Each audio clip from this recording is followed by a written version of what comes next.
Oops, don't want to do that. Hello, everybody. Pop Culture Curator here. It's so good to see you. Hope you're all doing well, staying warm, staying dry, staying out of jail. Um, so good to see you again. I'm glad we've actually been able to. This makes 2 weeks in a row that we're able to cover Gilligan's Island. We're making it up to the third into that third season here really soon, and I'm happy for that. I wasn't sure if I was going to be up to it, but I am. I feel good. I think I have the energy to last through the night, but still doesn't matter how much energy I have. I would never be able to make it without my excellent co-host, Gorilla's Random Thoughts. How are you doing tonight, sir? Doing good. Well, our everything's starting to. We've gotten our breather that we were looking for. Sandbagging has halted in, here and up north of the north side. There, Good. looks like the Warren Lake Dam is actually holding. They're getting worried that it might fail here pretty soon, but it looks like Bad. I that hope it's not. holding. It's holding. The water's going around the side, but it's holding. They got sandbags in place to try to slow the erosion down. But Glad to hear that. and down in Iowa, they got hit a little bit worse than us there. The FEMA What? finally got their ass there. Sorry, Like who got it worse? I'm sorry. down like Spencer and Oh, Spencer there, they got hit worse than us with the Sioux River. FEMA finally got their ass there. Took them a while, but they finally got there. But everything the rivers for us, the river's crusted, and that's crusted. that's what I said, didn't I? You said crusted. Oh, I thought I said crusted. Whatever But word. yeah, but so now we're just waiting. Just gotta wait for the river to slowly recede and clean up. Starting. I'm gonna be helping a couple cute little girls tomorrow that said they needed some Oh, help. well, there's a little sigh of relief. Yeah, No, so FEMA shows up. It's like the old saying, after we fix the doors after the cows come home. So yeah, now that the war's over, here comes the cavalry, right? Oh, I already put out the governor's page there when they said that help's on the way. When he said he's going to get National Guard, like, don't worry about it. The time you get around to Sunday, help will have all the hard work done. That's right. Well, I'm glad you guys are. Now, that's not necessarily the last storm of the season, though. You guys could always have another one, right? Well, we're getting the room where we can handle another storm, but we just got to wait. But we just got to wait. We're just got to watch No, the flood right, watch. I understand that, but I'm just saying is you're still in the middle of storm season. Oh yeah, but this was 3 weeks or a couple weeks of just constant rain. I know, which is a pain. Maybe you can get back and start relaxing on your days off and go back to fishing again. Yeah, not my fishing area is gonna be out of commission for another couple weeks. Oh, but if the fishing should be pretty good when it comes back, right? Well, yes and no. Yes There's and gonna be a no. lot of bullheads around. That's interesting. All right. Well, I appreciate you being here and helping me out tonight, Gorilla. It's good to see you. And I'm glad everything worked out for the best. Yep. Thank you. Now, I want to say hello, hello, hello to the amazing, wonderful, magnificent, terrific people in the chat. Starting with Suzanne. Hello, Pop. Hello, Suzanne. So good to see you. And I know you said you missed last night's stream, which is totally fine. That's okay. I've been missing a few myself lately, and you have no reason to apologize, Suzanne. Anytime you can be here, we appreciate it. And Gap After Dark says, "Hey, Pops, Gorillas, Suzanne. Good to see you, Gap. Hey, Gap. Yeah, good to see you guys. I'm glad to see some nice, friendly faces." Suzanne says, "Gap, hello." And DJ Play Nice, hail, hail. At Pop Culture Cura, thanks for hosting. Gorilla, glad you're not swimming. And hello, Suzanne. Is that a bone to Suzanne? I'm not sure. Let's see. DJ Play Nice, Gap After Dark. Suzanne says, DJ Play Nice. And Gap After Dark says, hey, DJ Play Nice. Hey, DJ. And hey, DVB. Hello, DVB. So good to see you. And that says, hey, Pops and Gorilla. And DJ Play Nice says, Gorilla sending positive vibes and best wishes on everything. That's right. He's our good. Thank you. Hmm. And DJ Play Nice says, a DVB pointing, I believe. And Jack After Dark says, hey, DVB. Well, everybody's talkative tonight. Wonderful. DVB says, hey, Suzanne Gath, After Dark, and DJ Play Nice.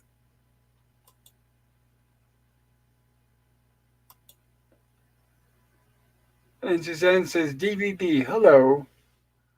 Gorilla, is there anything you want to add before we get started with tonight's stream?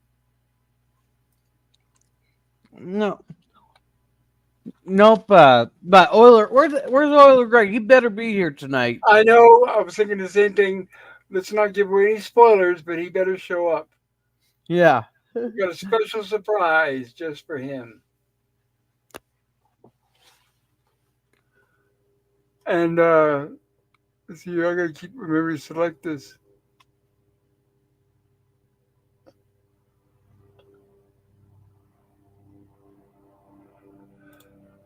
DVB says high fives and handshakes all around. Zap After Dark is waving. There we go. Now I marked it this time. Gotta remember to do that. I'm getting old in my old age. Older in my old age, I guess. All right, tonight we are covering. Oh, I want to say first of all, Gorilla, in my opinion, I think tonight we got really two good episodes in a row. It turned out I think they're both excellent, and I found out it was very hard to choose which one was my best. I bet I still haven't decided. I'm going to have to do that when we get close to the end of the stream. But to get two good, strong episodes back to back, I thought it was very exceptional, and I consider us very lucky. Did you notice any? Did you notice if these episodes were any better or worse?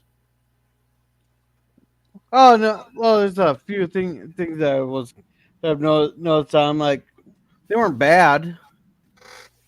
Okay, well I liked them personally myself.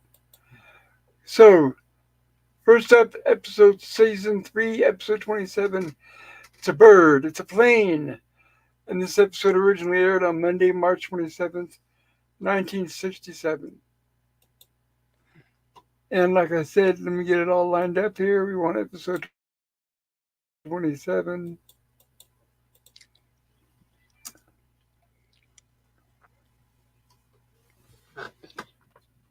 Yeah. All Now right, the let me get the title of cop. this stuff. Oh, sorry.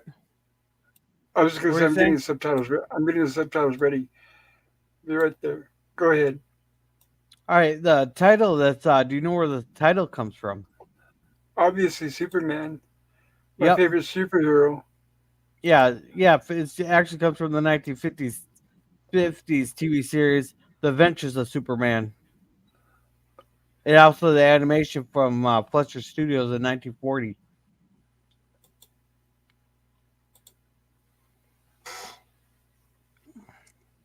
I'm wondering if it may have been in the original comics.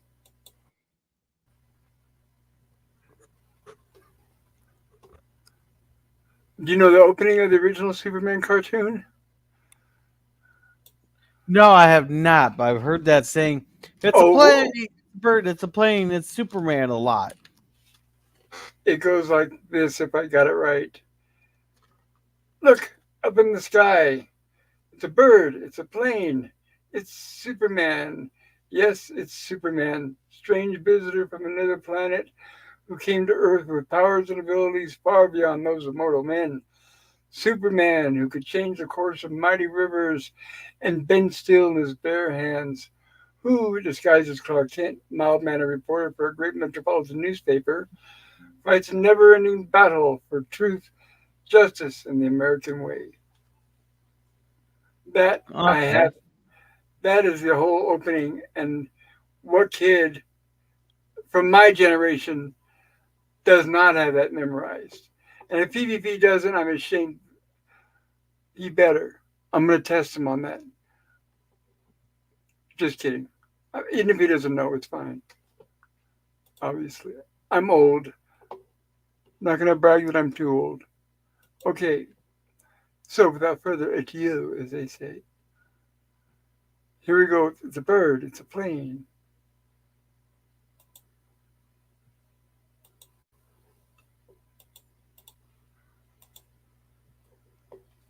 I'm surprised I was able to say all that without coughing and gagging the way my lungs have been. There we go. We got our opening. I'm sure any watcher of my channel recognizes that jetpack. Do you recognize that jetpack, Gorilla? Lost in space. That's right. James Bond.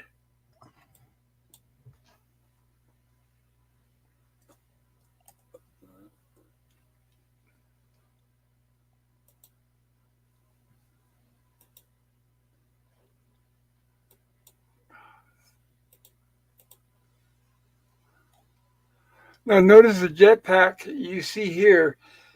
All right, take a look at it. Look at the arms that stick out, the controls the guy has in his hands. And notice like he has the white helmet. And notice how it has what looks like aluminum foil clothes dryer tubes. You see what I'm talking about, right? Yeah. Right here. Yeah.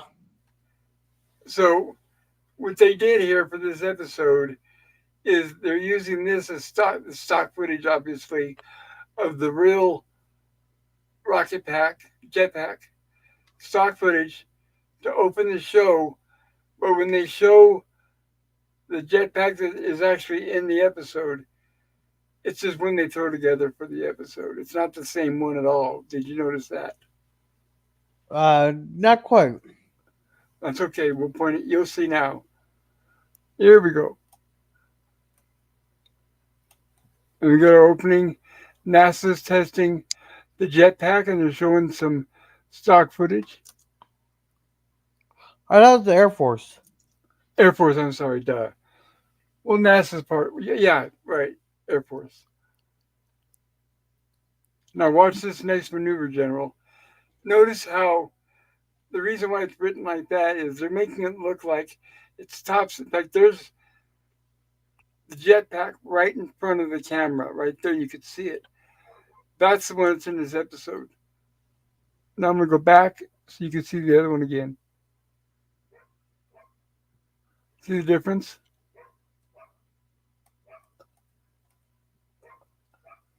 See, it's a completely different one. And there's no helmet. It doesn't have the handles. It's a lot different. It's a lot smaller. So this is one they just threw together for the show. And no reason why I point that out because you guys know I like props. But another thing I wanted to point out is notice how he's like, now watch this next maneuver, General, because he's making it look like it's top secret. So they're implying that the jetpack is top secret at this point, and that the film that he's showing him, the footage, is top secret. When in reality, we all know that in real life, back in the 60s, the public was well aware of these jetpacks. Like Gorilla and I just mentioned, it had been used on Lost in Space. It was in a James Bond movie. So it was well public knowledge. But part of the plot here is that it's, quote, top secret. That's why you see a guy talking to a general and why the Air Force is involved at all.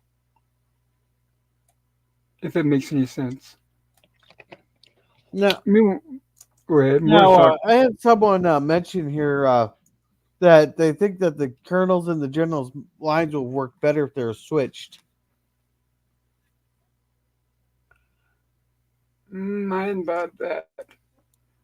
I'd have to go back and listen to the lines again, I guess. Now, remember from our research, which I'm going to cover here, because we researched that jetpack when we covered Lost in Space. And that is, in reality, that jetpack can't even stay up in the air for a minute. I think it's like 50 seconds, wasn't it? But in here, like just now, they showed the general talking to the colonel, and he says, no. I don't want to give away spoilers, but the professor later on says it can go hundreds of miles or something like that. It's like, no. because it's not an actual jet fuel pack. It doesn't use fuel. All it uses CO2, like kind of two high powered fire extinguishers at a time that are strapped together. And it only runs for a few seconds. And then when it runs out, it comes crashing down to the ground. That's why they were never mass produced to the public. Well, the problem you got fixed with the jetpack is you need a fuel that burn relatively long in time, so you can get the distance, but That would be also not solid. but also not something that'll burn the legs off.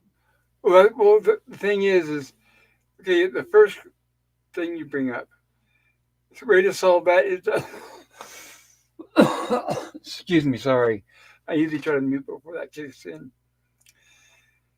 The best way to solve that is solid fuel. If I had a choice between liquid and solid, I would go solid. Less chance of it leaking and fire hazards and all that other stuff. And the second point is there is no fuel you're going to use that doesn't burn off the legs. It would have Yeah, to have. Can you see my arrow? yeah, It would have to have a flap right here that goes like this to make the flames go away from the legs. But yeah, if it did that, the whole pack would dip straight down straight towards the ground, and you wouldn't be able to control it. So logistically, it doesn't make any sense. The only way to get this to work on a human body is you would have to move the pack further away from the legs. Now remember, oops, the reason why this one works and doesn't burn the legs is because it's not fuel, it's not burning fire. Like I said, it's CO2. So if anything, it was cold on the guy's legs. So that's how they were able to get away with it. But if you had an actual fuel rocket pack that used flames, there's no way to do it without burning the legs off. Unless, excuse me, fireproof pants. The firefighters, they have clothing that can withstand up to a certain point. yeah, But I'm not sure what it is, up to what temperature they can handle, and for how long. Does that make any sense? yeah. I'll find out here in a second. We just had a tour at the fire hauler not long ago. What do you guys in the chat think? Am I just off my rocker or what? But I'm thinking scientifically that wouldn't work that close to the body. Oh, they might be able to pull this off here. 'Cause, a firefighter's gear could withhold up to 1,600 degrees. Up to. Mm. Then the question would be, how hot is the flame coming out of one of the jetpacks? Yeah. No, I'm not saying that they'd be comfortable. That like they're with that fire that's still there, but they had like firefighter pants on. They'd be able to withstand up to 1,600 degrees. That's not very much.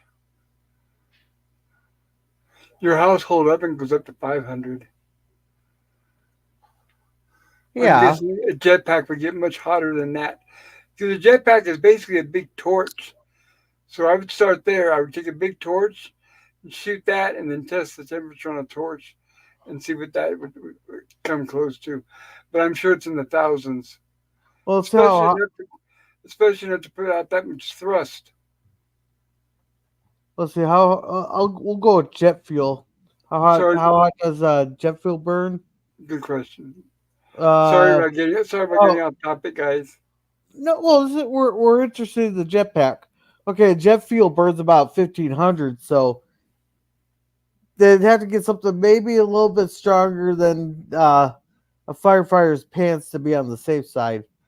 Yeah, yeah. I would want at least a difference of like 500 degrees, like maybe pants that can withstand 2,000, for example, just to be safe. If you wanted to stay up in there a Yeah, long time, that is. yeah. We all know that that's the military's number one priority is your safety. Yeah, exactly. Your safety is their priority. Yeah, never mind the order to go see what's down that hole. All right, can we catch up on chats real quick? Good idea. Thank you. All right, so Pops Gorilla, I want to thank you too for doing this by reviewing all seasons. I rediscovered Gilligan's Island because of you guys. Excellent. I really appreciate it, and you don't understand that how happy that makes me feel, because when Gilligan and I started this, that was my whole point. We were talking about it, and I said that I want to be able to re-spark for those kids who had grown up and watched it, and now are grown up adults, and also hopefully to new people who had never seen it before, or maybe even new generations. So that is the whole point of why we're doing this. So thank you, Gap. Thank you. That makes me very happy. It makes my day. Thank you, sincerely. And I don't think PvP says I don't have it memorized word for word. Sorry, Pop. I think he's talking about the Superman thing. I think I can find in my room in my heart to forgive you, PvP. Yeah. The PvP says I do remember that awesome opening though. And DVB says it's a bird, it's a plane, it's PvP. And Gap says pre-Rocketeer. Yep, pre-Rocketeer. I love the Rocketeer. That's a great movie. Let's see. A Seattle channel began showing the 1950 Superman TV series on Saturday nights, 2 episodes each week. I taped as many as I could on my Betamax recorder. And I did it on an old, well, actually, beta and a VHS, one after the other. And I understand totally. Yes, 1958. They would shoot like 2 or 3 episodes at the same time. But it was a fun show when you were a kid. Okay. Let's see. He goes, nice to meet you. Do you still have the tapes? Then I'm sure they're very deteriorated by now. DBB says, I've always wanted a jetpack, but they're still out of my price range. Like a flying car, I know. Hey, just walk onto base and just grab one. Nobody will stop you. Yeah, they're hanging all over the place, especially today's military. Let's see. PB says the channel showed it in the 80s when I discovered it. George Ray Reeves is my second favorite Superman. He's a great in the series. And I agree with you, PvP, and I know you mean number one is Christopher Reeve, and that's absolutely true. Christopher Reeve 1, George Reeves 2. Ding, ding. A jetpack really should come with a parachute. Otherwise, if you're out of fuel, what are you gonna do? Yeah, it has to be a really big parachute because they're extremely heavy. Well, what you gotta do is just give you the same advice my mama gave me during tornadoes. Just put your head between your knees and kiss your butt goodbye. There you go. Yeah, George Reeves, I have 4 seasons. Oh, nice. Well, you have almost them all. I think there was 5. Yeah, that's Gap said that. And Gap says, drop a like, DVB. Thank you, thank you. Yeah, Christopher Reeves will always be my favorite Superman. The 1978 film captures the mythos of the Man of Steel perfectly. He is. Nobody could put. It's like Olive Oil, played by Shelley Duvall in the movie Popeye. It's like they were born to play that character, and nothing else. No offense to them. All right, and DVB's laughing at Gap. Not sure, Gap, as when I moved 10 years ago, I had to recycle a lot of tapes as I had too many to move them and not enough time to try to sell them. And they deteriorate, and if they're out in the heat, they're going to melt. I mean, I doubt if you had them, they still work. Then, let's see. Gap's like, PvP. The way they put it makes perfect sense to me, Pops. Or the way you put it. Now, I'm just an amateur. It still makes me sad, Gap. Still, Tuesday. they are on DVD now, so available. It's like when I watched the Rocketeer fun film. I had needed asbestos, but I thought you needed asbestos pants. Yes, Oh, that's nice and oh, healthy. oh yeah. All right, let's see. Maybe they could make a drone pack rather than a jet pack with propellers if they haven't already. Well, they have drones with cameras. The difference is you're not on it or in it. Yeah, I think that aren't they kind of like abandoning the whole um like the whole jetpack idea? No, because you're not in it. The difference is if you're in it or not. But they are making, by the way, they are making drones that are big enough that can carry people. Because they're talking about has had a few different companies come out with different design over the years, where it looks like a little helicopter kind of thing, and they're calling it a personal drone, and they're talking about selling it to the market of people that commute to work and back. It's just that who do you know who's going to be willing to stake their life to get up in one of those? I wouldn't. With the way current technology is right now with Tesla, I mean, Tesla is the most advanced thing we have out there. I wouldn't trust that. I was just watching yesterday another lawsuit. Tesla, this lady, she was taking her grandkid to the zoo. Okay, so she was at the back seat putting the kid in the baby seat. She closed the back door, walks around to the driver door, tries to open it, the battery's dead. The car won't open it. Her key fob won't work. The app on her phone won't work. She calls the 911, and the first thing they say is, "Oh, we can't get into those." So, needless to say, they had to bust the window out to get the kid out. So, Huh. no, for me, I'll pass on that. Thank you. Yeah, that's the fault. That's the bad thing with these new cars is everything's become electric on them. When people are too reliant on them, I'm too old fashioned. It was like DVB and I talking. I'm sorry, PvP and myself talking yesterday about would we rely on GPS totally or the weather map? And it's like, no, us older folks, we know to be more hesitant and to be cautious and wary. And I'm gonna be right back. I'm just gonna grab something to drink. All right, I'll continue chats here.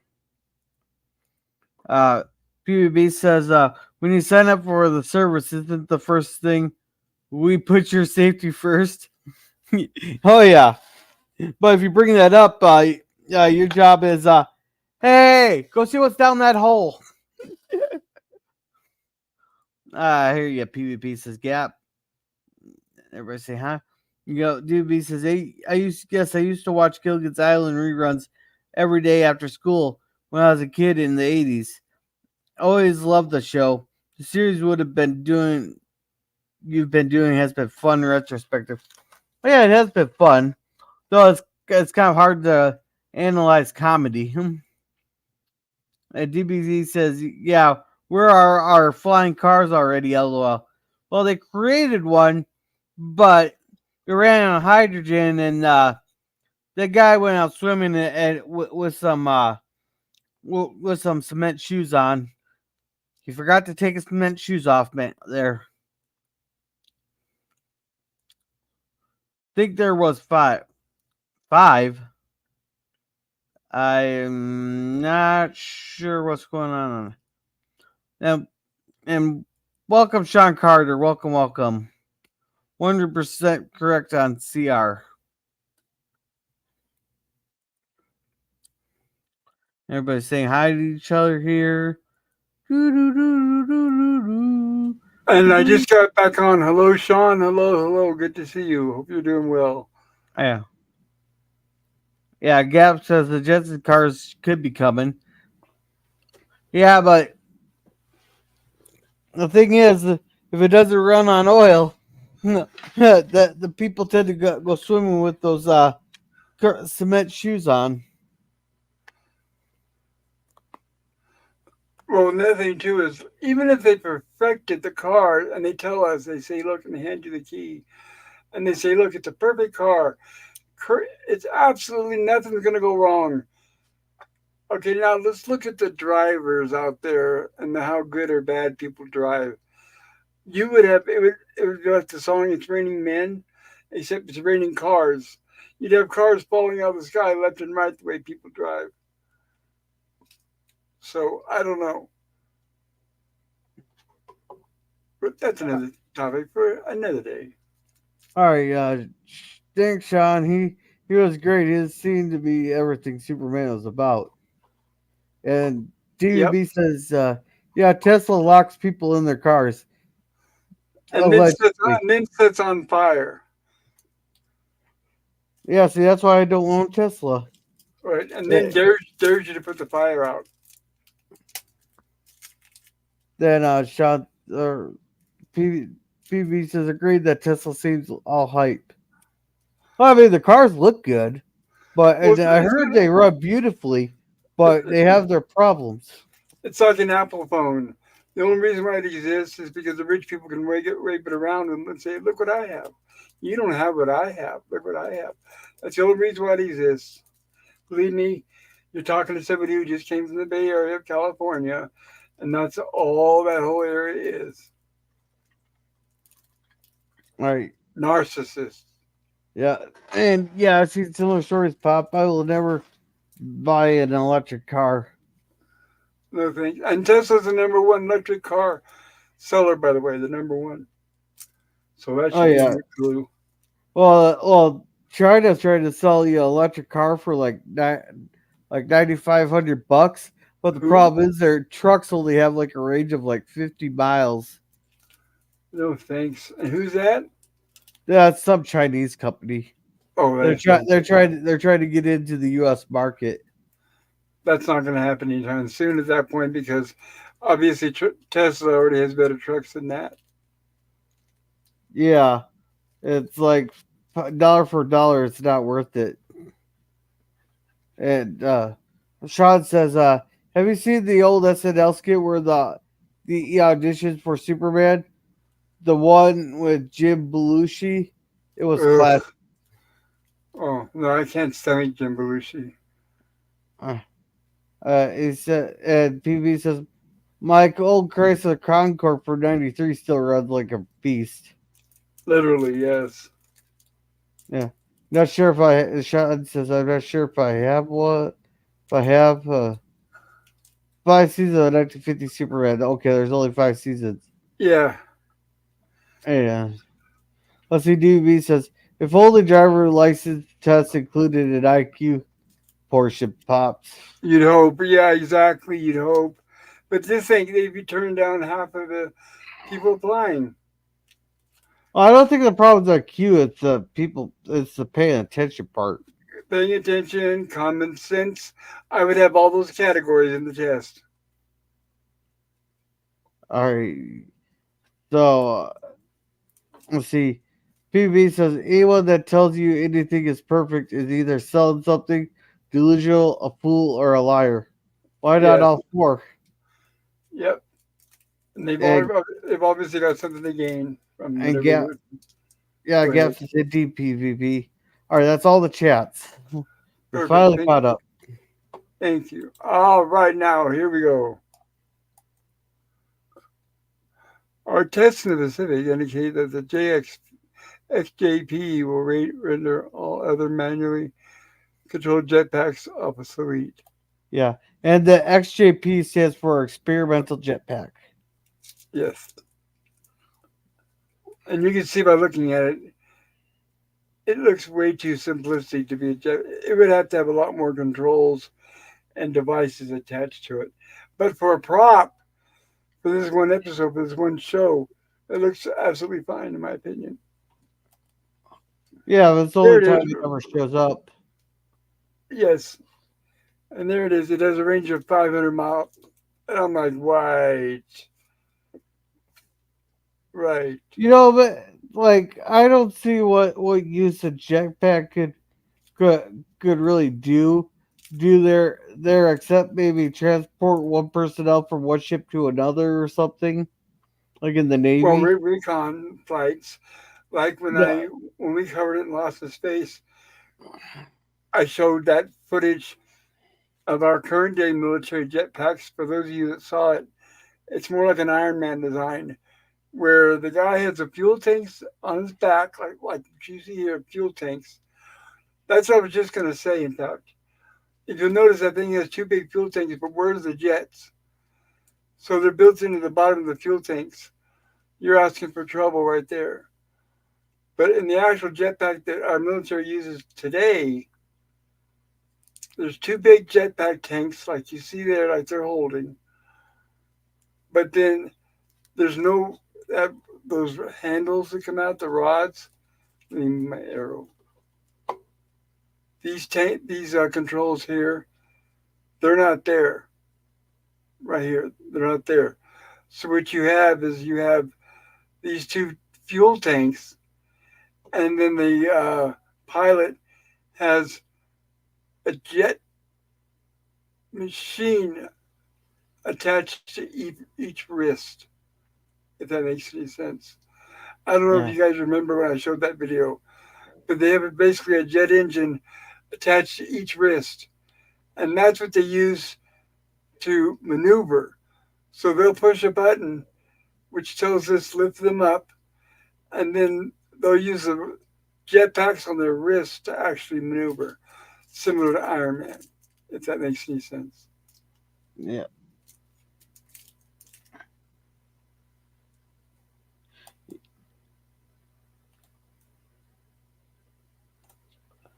And then now they received a message that it looks like one of them went down in the Pacific. And I got to admit, that guy playing, I don't know if it's an ensign. Well, no, this is the Air Force. So I don't know if it's an airman or what it is, but my God, the acting, oh. I Well, mean, here's the, what? well, I was gonna say. Well, the one question I had here is, if it's supposed to be experimental and top secret, wouldn't they be better off like just using it around Area 51 or something instead of out in the Pacific where it could potentially get lost? No, no excuse me. That reminds me of what you asked a couple minutes ago. I failed to answer. No, the advantage of my voice is actually getting better today. The advantage of those are good for recons. So, for example, if let's say you and I are enemies, I'm on a machine, not necessarily doesn't have to be enemies, but it's a good way to someone to get over a fence, pretty much over a wall, and get in and find out things they're not supposed to know. Or you could even go over the wall and drop things that aren't supposed to be dropped. There's a lot of uses for it,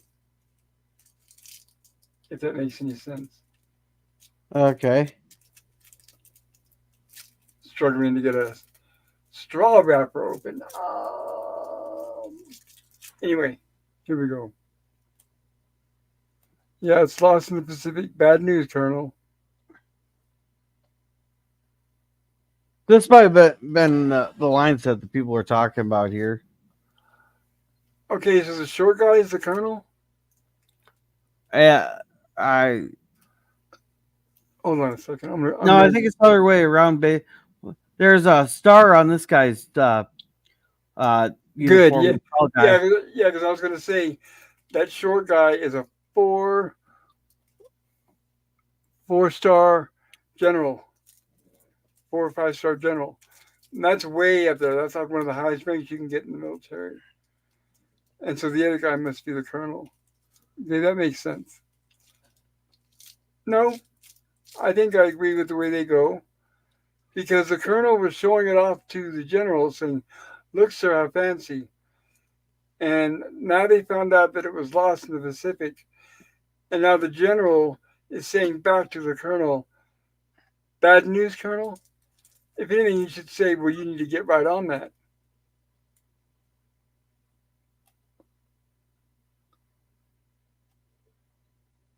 Jetpack is JP, lost at sea. Please advise. Yeah, that is bad news. Doesn't seem to be taking it very seriously, but oh well. The pack should stay afloat for several days, they're saying. The only way that would happen is if it was in some kind of container that has got air contained in it, like balloonish or something. I can't see holding fuel and everything, but that doesn't matter. The plot is that they said it's very lightweight, so Yeah, I'm not gonna nitpick it. yeah, I like that he refers to Buck Rogers. Buck who? And yeah. here we are with our esteemed Now, castaways. yeah. Now they said that they're gonna send the Navy. They order the strike force to go look for it. But here's the Oh, thing. The, I doubt that the Navy would take orders from the Air Force. There, wouldn't they have to go? The Force general or whatever would have to go to an admiral of the Navy. Then they'd have to screw around doing all their different stuff just before they start sending the ships out to look for it. well, we just take a series of few phone calls. You think it'd be that fast? Yep, we keep in touch all the time. Well, I thought the problem before 9/11 was that nobody was talking to each other. Wait. No, no, no. That's different. That's the emergency services. That's fire, police, Oh, ambulance, homeland, yeah, not homeland security, but fire, police, ambulance, National Guard. They were not keeping in contact with each other.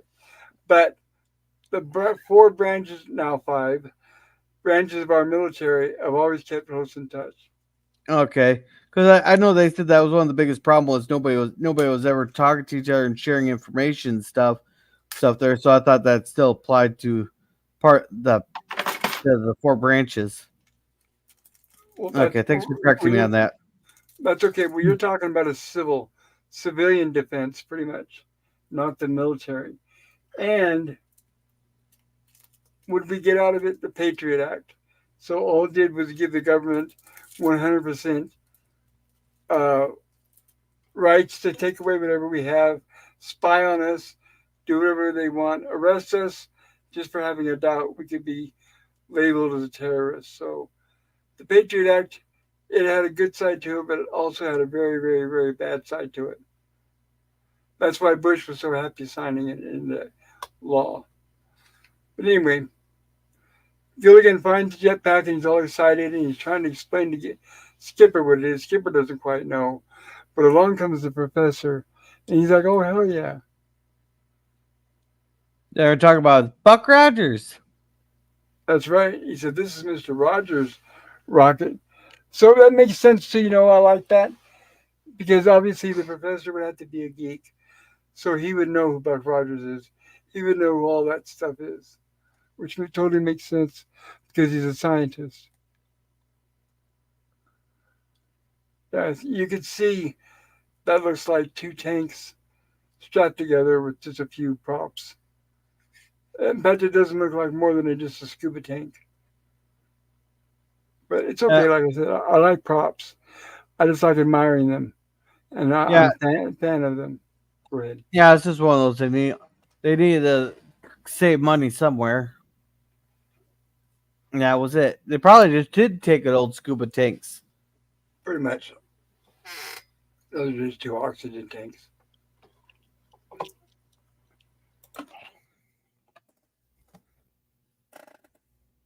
All right, and along we go.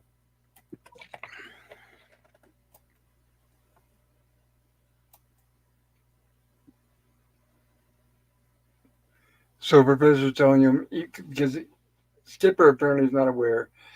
So Professor's confirming, yes, it's a jet-powered flight pack. Well, maybe we can find. So they're saying, how do you control it? He said, well, maybe we can find some way. I'll begin experiments right away.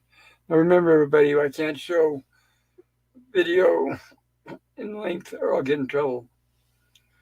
And I can't show the whole show or we'll get copyright stricken. So we have to do slides. So by doing so, we're unfortunately missing scenes. So I recommend you go back, watch this on your own so we don't give away spoilers and so that all the jokes make sense without being ruined. Also, if you like what you're seeing, hit the like button.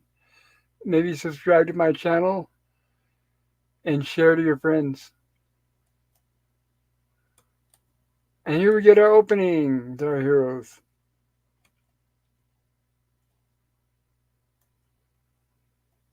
And our favorite song, which we can't sing or we'll get in trouble. Imagine living in a world where you can't sing a song or you'll get in trouble.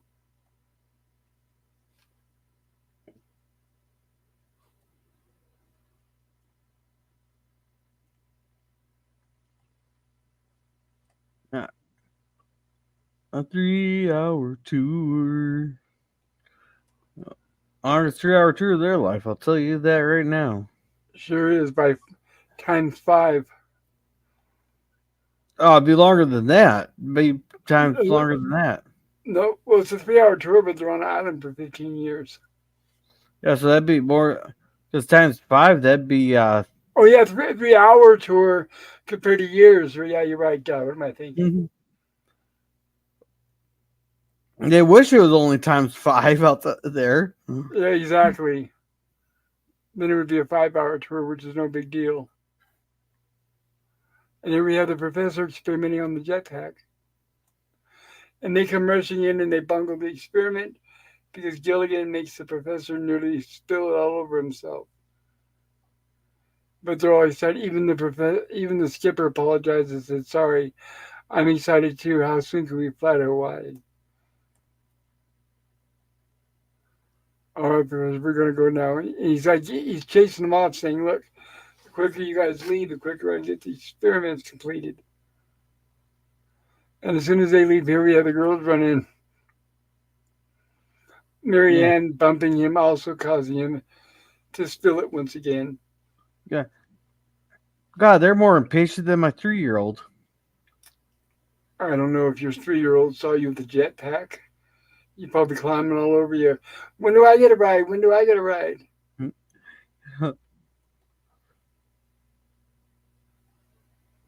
Yeah, pretty And they're much.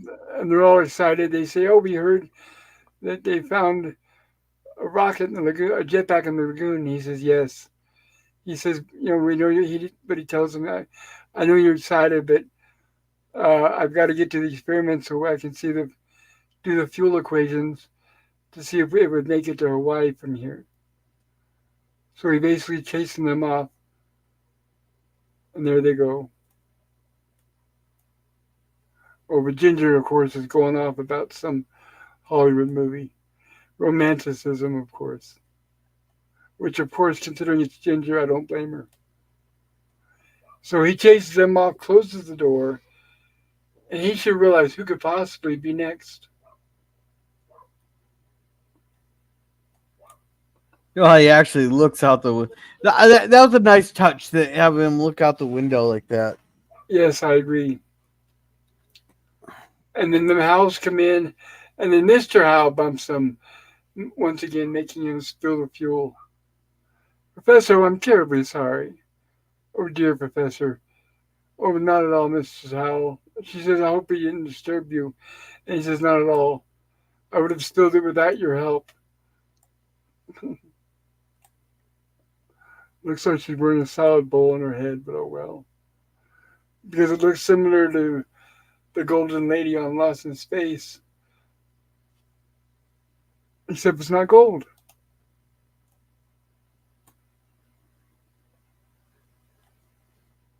So he's trying to get his fuel equations, and all they're doing is interrupting him.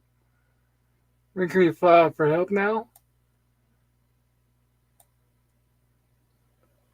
And he says, "Well, the jetpack does have sufficient flight range to reach Hawaii. I'm afraid such a flight would be terribly, terribly risky." And Mr. Howell says, "Not for one Howell." He says, "Mrs. Howell reminds him of two Howells, dear." Is that what I think it is? What? Huh? I didn't catch this while watching it. I'm going to go back a second. Oh, no, it's okay. When I saw this, and I saw the smoke on the top hand corner of the screen, I thought, wait a minute, is that cigarette smoke? I had to go back. No, it's from the burner he has on his desk. The reason why I asked that is I've got an eye for that too. 60s television. I would be watching it, and this has happened many times. I'd be watching an episode of Bewitched or I Dream of Jeannie, and you could just see this puff of smoke come out of the camera. And you wouldn't notice it back then with regular definition television. But now with high def, you can, because everybody smoked back then, the actors, the directors, and they would smoke and then blow the smoke right there in front of the camera. I'm not kidding. And that's what I thought this was. But it's not. They're smarter than that. Yeah. You can build a laboratory there to be able to analyze and test the potency of the experimental fuel, Uh-huh. but yet they can't build a raft to stay afloat long enough to get them rescued. That's right. Well, they can't get a good enough glue.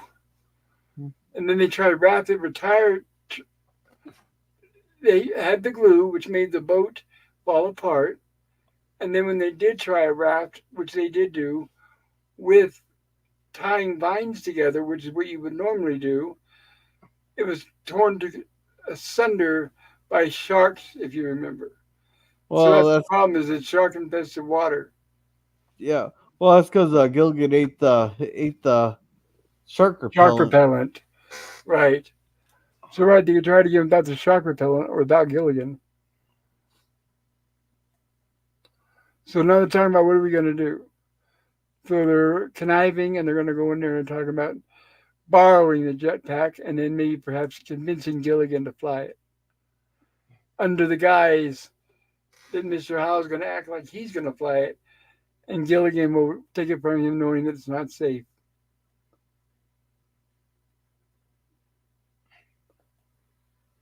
Look how loose that fits on him. Nobody's going to let that thing fly him up 500 feet in the air. Well, I don't think he just didn't tighten. I just think he just didn't tighten it down. They're not, but it's not just the straps. It's just no. But it's. I'm not going to nitpick it. I'm not going to nitpick it. Like I said, I like the Uh, prop itself. I would give anything to have that prop. If I had oh that yeah, prop, it'd be worth a lot of money. yeah. If you're gonna nitpick the fact that this was omitted from syndication, This scene or this whole episode? the scene. Oh, this one Yeah, specifically. yeah, the one with Mr. Howe. Uh, Once again, stupid TV stations, all in the name of money, then cut down to squeeze more of those god awful, ungodly commercials in there. Once again, everybody, I remind you, you want physical media, go out there and buy those Blu-rays and the DVDs. Do not watch this on TV if you don't have to, or streaming.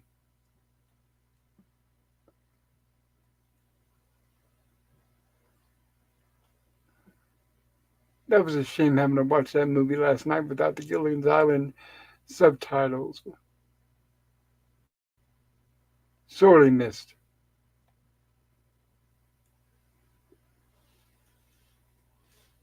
And now the girls are trying the exact same thing. It's like, oh, you bride Gilly. Ginger's gonna go up there and sacrifice herself.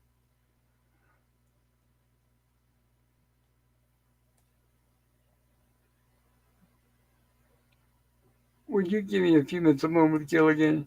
Gilligan says there's no way they're gonna convince him. Well, Ginger knows a way. I wonder what that could be.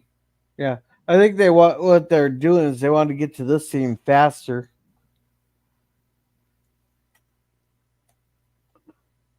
And Marianne grabs the pack.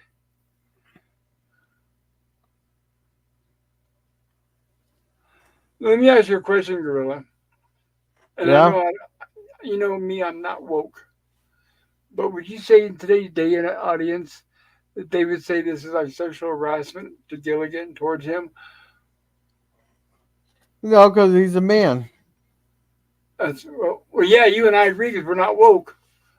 But if we were No, staying in downtown San Francisco, I don't know if they would say the same thing. no, Especially well, pussies. no, no. Well, Ginger's going on him, but because Gilligan's a man, he's not getting assaulted at all. If it was the Yeah, other way around, they'd be saying it'd be assault. exactly. Right. That's my point.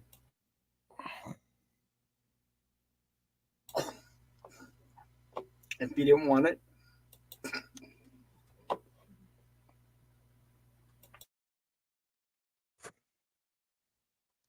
excuse me.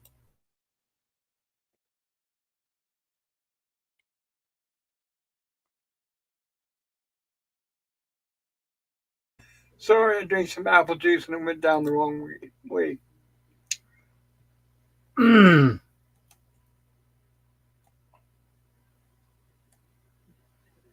Now they're talking about which is a good idea. Build a dummy. Now this is something I don't know if it really makes any sense. Because yeah, it's a good idea to build a dummy, with a strap and then you strap the pack to it and send it off. But with the logic put forth by the professor, I'm not sure I agree with it.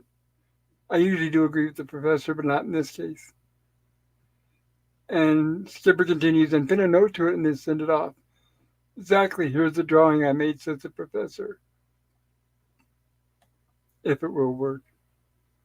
So what the professor basically says, it just point it towards Hawaii and push the power on button, and it should make it there just fine, which really doesn't make much sense.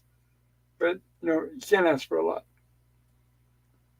Meanwhile, what's still going on here is the girls here still manipulating Gilligan. And this I thought was really extended long scene. And Professor and Skipper are like, what is this? Well, I guess we better confess, Ginger. So we were desperate. We wanted somebody. Well, you could stop being desperate, Marianne. So now they're telling them we're just going to use a dummy. And Man, Gilligan said, me? oh no, no, no, no, no, no, no, no, no. I was laughing at that. Right.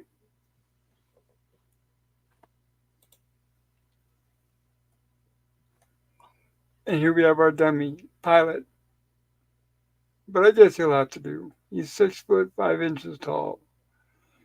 So according to the professor, that's just the right height for the dummy for it to fly automatically to Hawaii.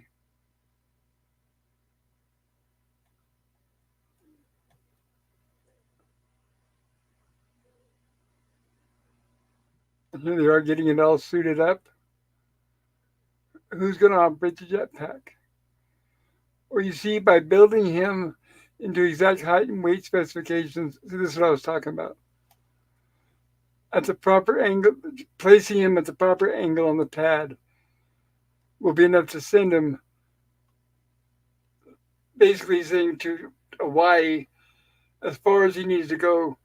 I think with the professor, if I'm trying to grasp it and make sense out of it, I'm guessing what the professor is saying is that if the dummy's the right angle and height, and you position it for Hawaii, push the on button, let it just go, and then eventually it'll run out of fuel, crash to the ground, and then people will find the message left by the castaways. Maybe the professor isn't trying for any specific landing point, is what I'm guessing. That's the only way of making sense out of it. Unless you guys have a better suggestion.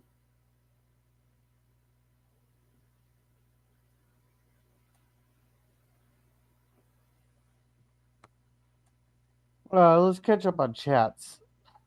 Good point. Thank you. Thank you. Wait, we were no. Did I? Where did we? Where we leave off last? Oh, and that's a perfect comment. PvP is he was talking about the Are you people being talking? a fool, a liar type one. Oh, So thanks okay. for PvP. By the way, I have these fine jackets for sale. PvP. LOL. And now, if Professor Robinson had landed the jetpack, it it would be a favorite. Well, yeah, they're talking about remotely.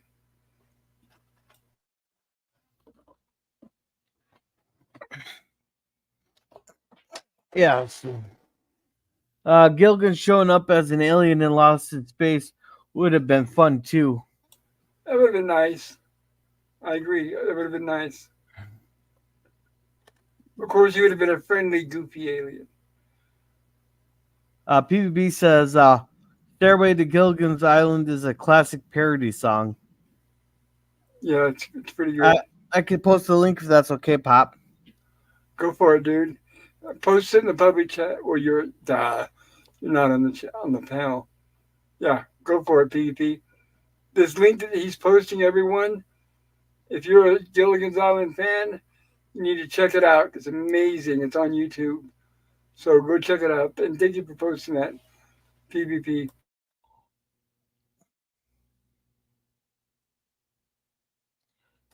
Uh, and that sounds fun, PvP. And he says it's hilarious, Gap. Uh, Little Roger and the Goosebumps were the band that did it. They matched the music from Zeppelin's Stairway to Heaven with the Gilligan theme lyrics. Has to be heard to be believed. And Gap says, "I'll look it Don't up." watch it right now. Go back and watch it after the stream. That's the only reason why sometimes I'm hesitant to post links is I don't want them to leave the stream. And I don't mean to sound desperate, but watch it. What do you call it? Bookmark it or whatever. Save for later. Watch it after the stream tonight. Sorry, go ahead, Gorilla. And PvP says commercials are one thing that killed broadcast TV. That's Yeah. right. As a kid, TV commercials were 1 minute and they were back to the show. Not anymore. You lucky ols. Yeah, we have 5 minute commercials. I think they're more than that. Especially I've noticed now. Like let's say it's an hour-long show, and I'm not going to use prime time because I hate that. But let's say Judge Judy. Let's say it's an hour-long show. During about the first half hour, the commercials are about 5 minutes long. But then as it gets closer to the end of that episode, towards the top of the hour, they start stretching it to like almost 10 minutes, if not more.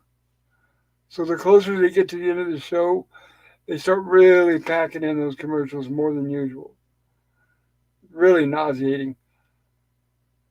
No, I mean, honestly, no offense to anybody out there, but the only people I know that watch terrestrial TV are old people. Anybody who has the ability to have an alternative usually do, are smart enough. For example, my brother and sister in law don't. All they have is an antenna, and that's because they're idiots. All right, so PvB says, personally, a hot redhead can assault me with her lovely lips anytime. LL, the dummy is hilarious. Gap is laughing. And here is that link. Watch it Yep. after the show tonight, guys. Save it for later. Yeah. Gap's clapping. Says, "You're welcome, Pop." Yes, after the stream. Agreed. And hey, Scurvy, about time you got. Hey, Lemon, good to see you. Hope you're doing well. Yeah, and broadcast TV proves that it's about business, not art. Oh, absolutely, yes. All right, that's all the chats. Thank you. And just in time, as I get a copyright strike because I'm going to do this. So Gilligan knocks it down, and then when he reaches down to pick it up, pushes the on button, and goes off on a wild ride. And I really like this because it kind of showed almost a part of the direction of how to get to the lagoon. Plus, of course, it reminds you of Return of the Jedi. First time we get that angle on the whole series. So it finally runs out of energy. Gilligan disembarks.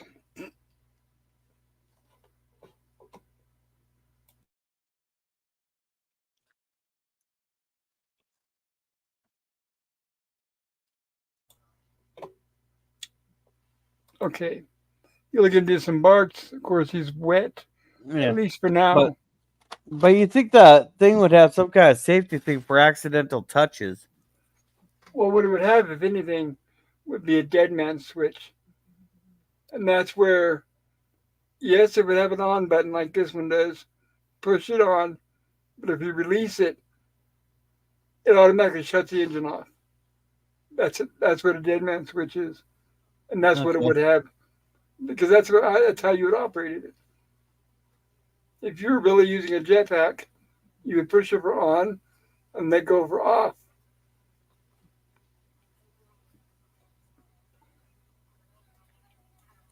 I was afraid that carrying the extra weight used up practically all the fuel. And I'm thinking, wait a minute, they used up all the fuel that would have taken them all the way to 300 miles to Hawaii? Oh, well. I would at least said there was like some kind of hole in the side or something, Yeah, maybe puncture a hole. and then just have the professor like create some kind of tar thing. Plug. Yeah, like a tar plug.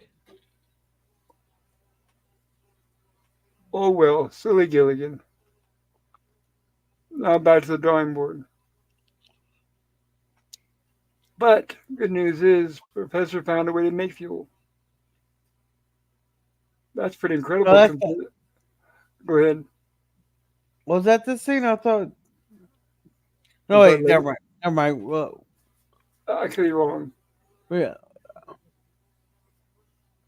Well, after Gilligan's little cruise around the lagoon, darn it. Excuse me a moment. Go ahead. Continue, Gorilla, please.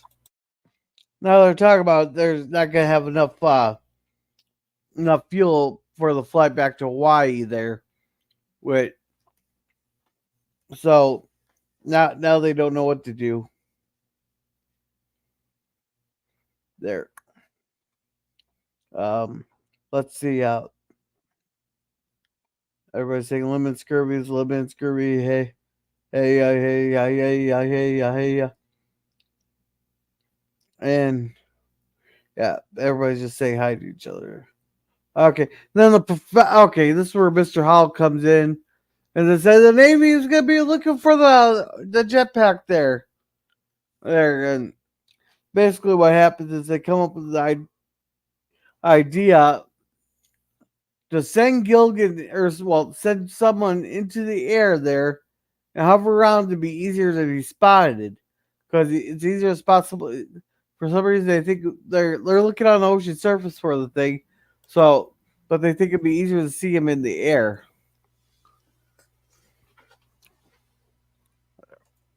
Correct. So hopefully they'll just see Gilligan basically just fly up a few hundred feet and then come back down. About a 15-minute flight.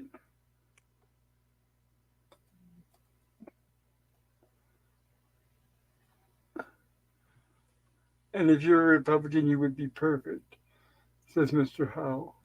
We don't know the professor's political leanings. Pretty much, yes.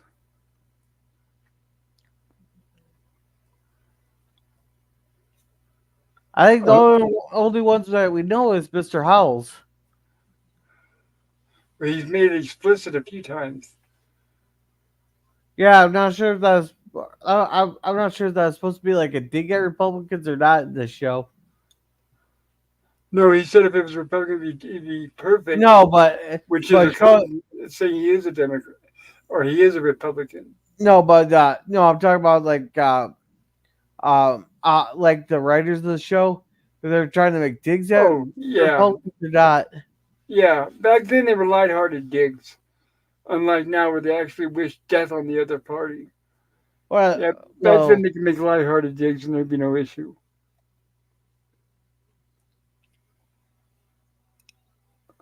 Mr. House says he's willing to go up, and he starts out all brave and he stands on his tiptoes, and then he starts to get lightheaded and said, "Oh, hold me, Professor." yeah. Well, You know, that's one thing there that Mr. Howell was volunteering, but then he's trying to come up with excuses not to do it. Of course, it's Mr. Howell, the braggart. So I love this scene here where they build a centrifugal chamber to simulate like the astronauts use. We've all seen the footage where they would put the astronauts in that centrifugal chamber and then spin it around to see what kind of velocity their body can handle. And I thought that, but what I didn't expect, and I thought was hilarious, was the fact that they put all three of these guys in it at the same time. Four. Four. That's right. That's right. Thank you. So what is it like the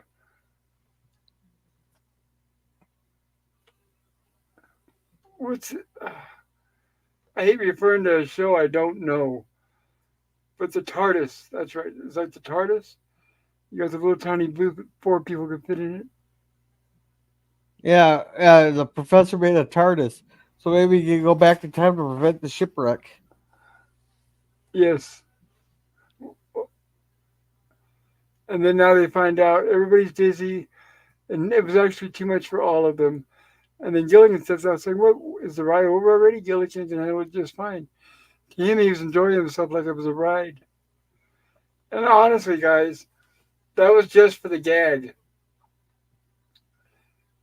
Because in reality, they would have put windows in that. Otherwise, it would have made no sense. It wouldn't have made any difference. They wouldn't get dizzy because they would just be staring at the outer walls.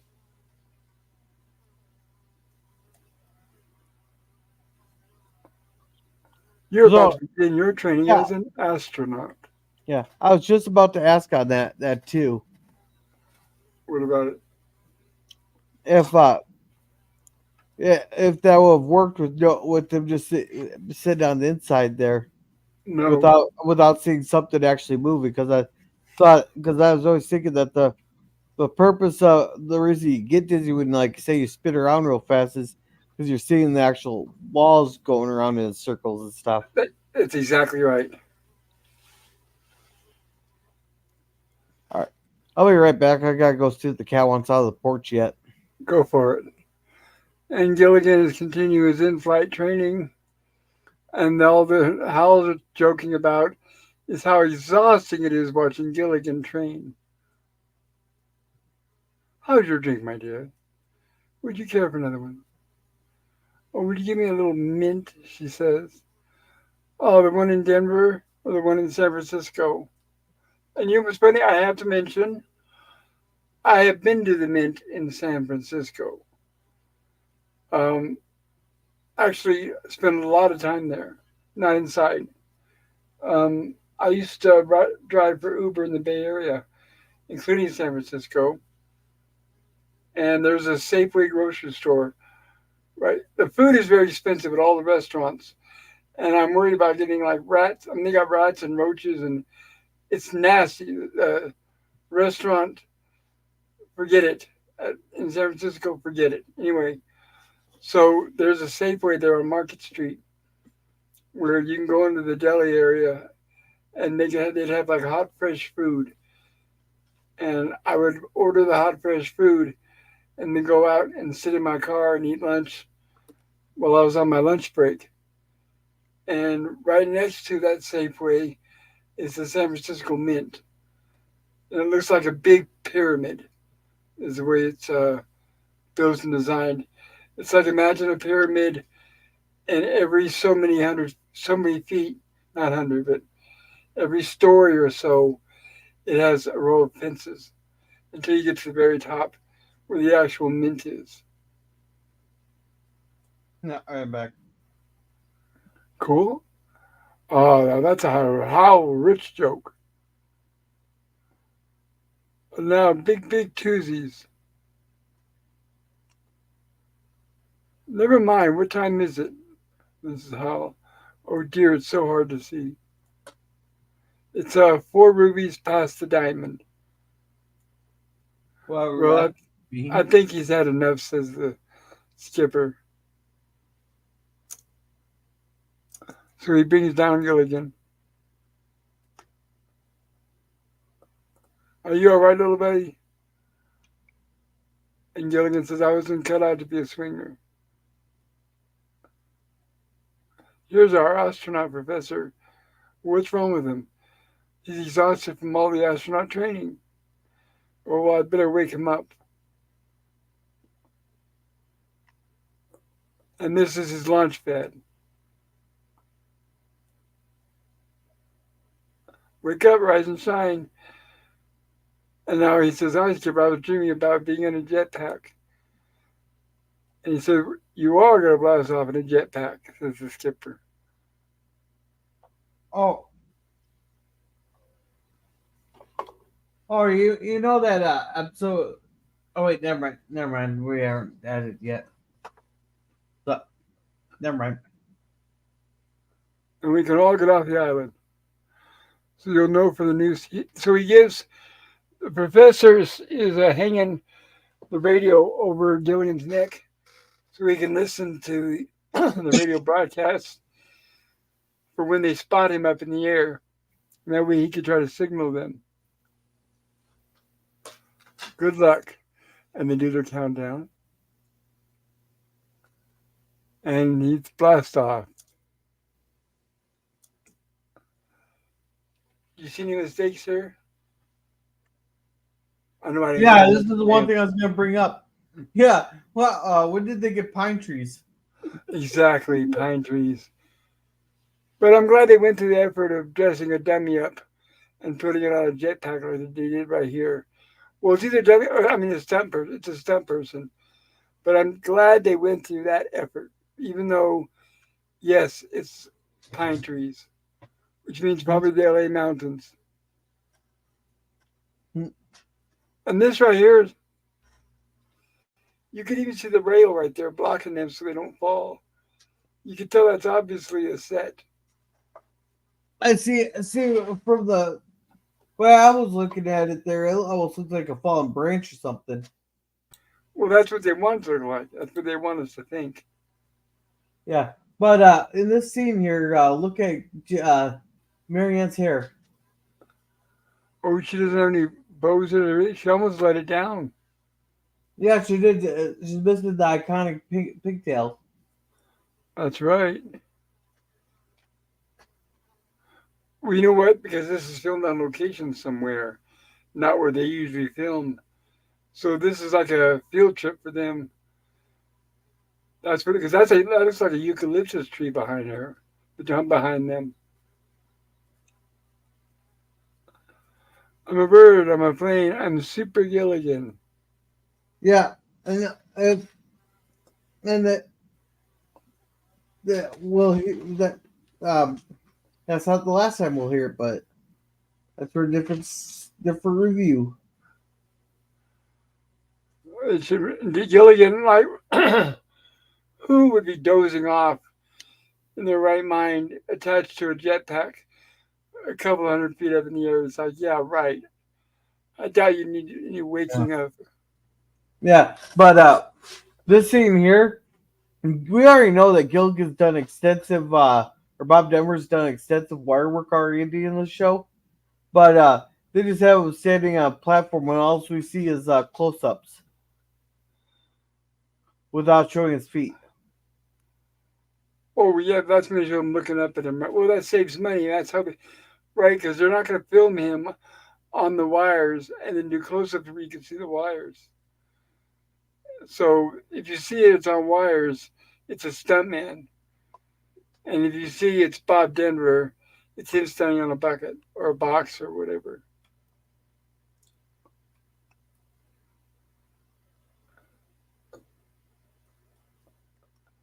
So he's listening to the weather report, and they said we just sighted a UFO in the area, about 250 miles out of Hawaii. And then, yes? That they're talking about that 250 miles. I want the people to take note on that and just remember that for later. Okay. They say 250 miles. So Gilligan says UFO. Oh no, Gilligan thinks that a flying saucer. So he panics and he hits the down button, goes down and hides in a cloud. And then when he does that, the announcer says, "Ladies and gentlemen, basically we lost the UFO in a cloud. We can't see them." And now the professor says, "What is he doing? He steered himself into that cumulus cloud. Those ships won't be able to spot him." So they're like, "Oh no, you better do something." But Professor points out that with that mixture of fuel in a cumulus cloud, it could cause only one thing, and it starts raining, and then it shows them the girl screaming and running for cover from the rain. And so, as a result, says the announcer, the Navy has decided to abandon their search for the lost jetpack. Yeah, the radio said there was a UFO in the area, says Gilligan. And here's where they find out what Gilligan was thinking and why he hid in the cloud. Because Yeah. remember, they didn't know it first. Yeah. Now I got now I got a question. Go Did they for it. use a lot of reporters on the ships back in the 60s? I know they do nowadays. And they Did they just use kind of a lot of find what? Sorry, what? reporters. Not if it's a top secret mission, and I would say not so much anymore. Definitely not on the radio. It's all television now, and I don't know if they would show it anymore. Probably not. Yeah, because they had a reporter on the But there ship you there. are. There you are, Gilligan. There was no need. You were spotted. They spotted an unidentified object, and that's her saying it was you, Gilligan. He said, "Well, what do they want to know? Am I from Mars or Venus?" "It all depends on how far I have to chase you," says Skipper. I love this ending, how they go out. Gilligan tricks him into running out in the rain, Yeah. and he locks the door like it's going to do a lot of good. Uh, Very now, slapstick. I love this. yeah. Now there's a mistake in this episode, but geez, Episode or you the know, scene? the scene. But do you know what that mistake is? What's that? That latch wasn't there before. It disappears later. That is correct. It's solely put onto this for the scene. That is absolutely correct. Since when did they ever latch their doors on Gilligan's Island, right? Yeah. Gilligan. Hey, wait! I just noticed something too. If he could pull the door out, what good would that latch even do? Unless it has a hook on the inside. Let's see. It does. It has a hook on the inside. Okay, okay. And he taps Gilligan on the shoulder and says, "Follow me." And they both go outside and just stand there in the rain. I love that ending. Yeah, and the whole time Marianne was just smiling at that thing. Excellent ending. We are done with the first episode, and we will be moving Yeah. on to the second episode There was called a The Pigeon. now there's like a tag scene with the jetpack and Gilligan that was also deleted. Now, did we already show it? Yeah, we had to have. I Yeah, don't know. because we're at the end of the episode now. So, Yeah, the tag scene with Gilligan allowing the jetpack to fly off without him is also missing oh, from here the. it is. Here's where you say you figured out how to synthesize the jet fuel. So we hadn't gotten. We're not at the end of the episode yet. Yeah. It's a simple Yeah. matter of two trips for Hawaii. This scene here was deleted. I was going to say, yeah, if they're going to delete anything, it would be this scene probably to save time. Well, it's not to save time. It's because they're idiots. Come on, let's go. She said Gilligan has a jetpack, and he's upset, and he wants to try to fly back to Hawaii. And they're like, "Oh no, come on, let's go." So they're yelling at him, Gilligan, stop, stop, stop. And they come running in, and Gilligan says, "Nope." He says, "It's all my fault." And he hits the power button, and unfortunately, he forgot to tie the straps. Yeah. But in all reality, there it should have crashed back down, but we have to make sure that they don't get it back. I think it would be flying like a balloon. You know when you blow up a balloon and then you just let go Yeah, and it flies like just crazy, all out of control. I think that's what it would be doing. yeah. Thank you for subscribing, every John. Oh yes, welcome, welcome, and thank you for subbing. And I think you will agree that you've come to the right place when it comes to quality TV and movies and pop culture, because we only cover the classics and only the good stuff. And there we go. Our sad castaways. Maybe next week, huh? Maybe Yeah, next week we'll have a better chance. and let's catch up on chat. Great idea. Thank you. Gilligan's Island was incredibly creative at finding possible ways to escape and having them fail.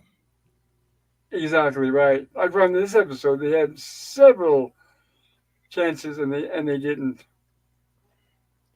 Then PvP says Doctor Who Or do. was a great show, but at one time now garbage. I don't know. I haven't seen I haven't really watched too much Doctor Who. I And probably I seen like 3 episodes. and I was never a fan. I never watched it. I just know the TARDIS because that's a dumb name and that's the symbol for the show. So everybody, even people who don't watch Doctor Who, Well, knows what the TARDIS is. well, it's just an acronym. It's just the acronym there for I the. know, I know. For that stuffy British guy that comes in and out of it.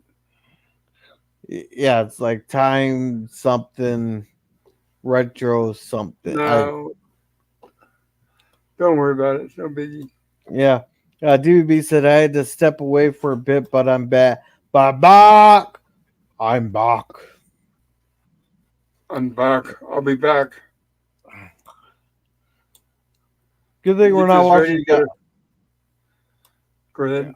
Uh, Good thing we're not watching Arnold Schwarzenegger, else I'd have to take a shot.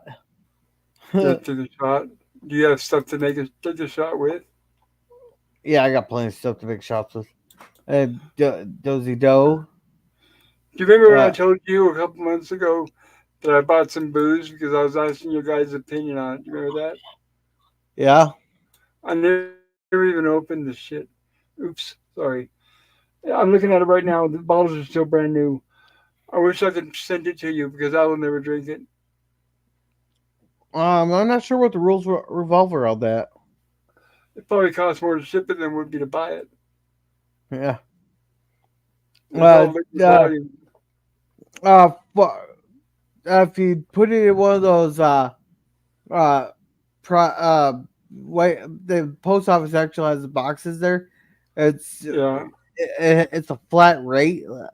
They're depending on the size instead of by weight. Uh huh. I think the last time I seen it was like a box was like one of the smaller boxes was like $4.95 or something. Is I it haven't been legal? to the post office in a long time though. Do you know if it's legal to send liquor over state lines? I could Google it real quick. Please Yeah. do. Is this where Gilligan rains down destruction on them for all from the sky? Oh, I don't know. Wait, is that a question in the chat? Let me go back. Yeah, from scurvy. Not that I know of, but I will keep my eyes open. Nobody's seen no liquor egg yet, huh? No. LCDB says, I wonder if the stunt man was a ginger man or a Mary Ann man. Well, they're Eh. gonna get somebody who's light, that's for sure. Less weight, the better. And the tanks with the tanks and everything, it help hide the boobs, so they shouldn't have too much to worry about.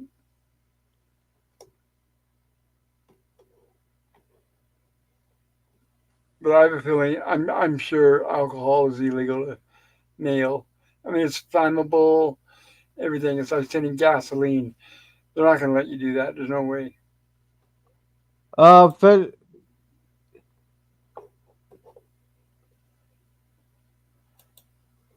Yeah. Um. uh, The federal law says through the mail system you can't, but I think you'd have to check with like UPS or FedEx. Oh, you mean the UPS, the mail system? You cannot. No, but expressly Yeah. forbid it. Yes, that's what I was saying. Which means if it's forbidden through them, it is also through FedEx and UPS and the rest. The FedEx and UPS, you gotta check each individual policy. I wouldn't bother because I'm sure it is. I can assume that it is illegal. Um, how are we doing on the chat? Uh, Gap is laughing at TVB, and we had the thanks to Every John. And Scurvy here says, Every John, Dick, and Harry. Okay. Gap is laughing. Great stream. Good night. Have a good night there, Gap. And Tart is time and relative dimension in space. Was never a big Who fan, but some past actors are very good. Thank you for that. Appreciate it. Yeah, thank you, PvP. It says, by the way, guys, I sent the DM to Jill. She confirmed that she'll be back for next Monday. Perfect. Lost her Thank you. face. That works for me. And can't send flammable materials through Canadian Post. What could possibly go wrong?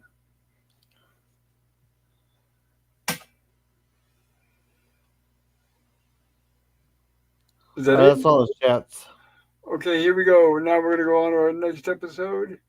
Everybody, now remember we are on season 3, episode 28, The Pigeon. And this air date was Monday, April 23rd, 1967. If you're old like me, where were you on that date? I'm not that old. I was alive, but I don't remember, to be honest. All right. Now, this episode here is basically kind of like will remind a lot of people of the sound of quacketing. It is similar. Yes, you're right. And good, the subtitles are working. Yeah, picking up coconuts. So they're talking about how a storm came in the night before and knocked all the coconuts out of the trees, which makes it easier for them to harvest. And Gilligan says, yeah, I sure do hate climbing the trees. And he actually knocks over the skipper. Clumsy, clumsy. Why don't you go pick up coconuts somewhere else? Or there's going to be a storm here. Phew, it's hot, says Gilligan. And he sets down his hat. And as he notices, and he's like, huh? And then he starts yelling, Skipper, Skipper, Professor. No, they just I didn't quite see if there's a wire or not. Yeah, it's just a wire. Gilligan, are you hurt? Because they don't really know what's going on until he shows them the hat.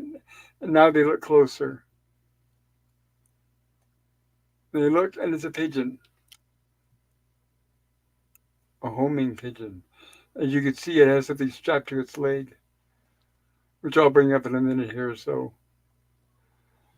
And Professor's all excited because he says homing pigeons are carrier pigeons. We'll tie a note to his leg and send him home. I think his mother will believe a note. Or you think his mother will believe a note? And what's funny is, of course, as a kid watching this episode, fleeting through your mind real quickly, you think, oh, that'd be nice to have a carrier pigeon. And then that's the last you think about it. And then you think when you get older, it's like, my God, that thing would be shitting all over the house. Oops, crapping, whatever. Gilligan, what the professor's trying to say is we've just been saved. Well, tie a note to this little pigeon, and bless his little wings, he's going to apply it home for U.S. Airmail special delivery. Actually, he beat U.S. Airmail special delivery a lot faster. And we got our opening once again, thank goodness, with our heroes. I was a mail carrier, and I used to joke saying that I'd rather send my mail through carrier pigeon because it'd be faster and more reliable. Hmm. They actually did use carrier pigeons in World War II and World War One, I believe. And prior. So before, like during like the Western days, yeah. Especially if they had to get messages. Basically, when they're used is when you get a message from one point, let's say A to point B, on a regular basis. You wouldn't use them just for once because carrier pigeons are not trained to send them somewhere just once. They're sent to go back and forth, back and forth, back and forth, which they do here in this episode. My apple juice is already hot. Yuck. Mine's still cold. Mine's a little box with the Mm. straw you poke in it. Oh, that explains it. I got the big jug, big old jug. All right. All right, there. I took a pill.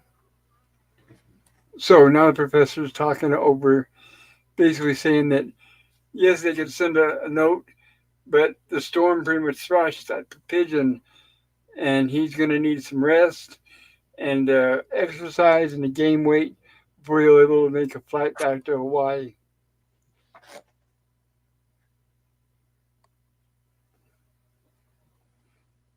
And but here's what's interesting. Let me see if I can catch it here on the stills. But the professor says, "Look," and he tells them all, "Look at it." And he says, "Look, he can't even walk." And then let me see if I can catch it.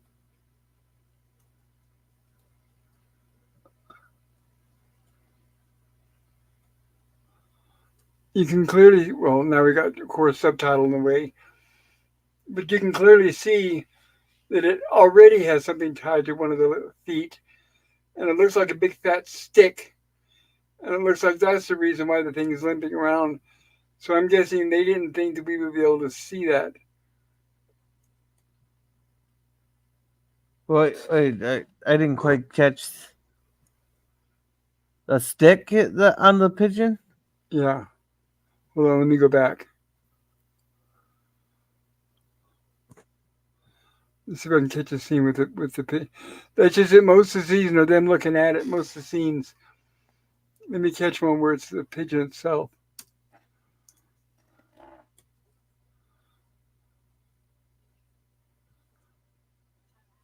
Hmm.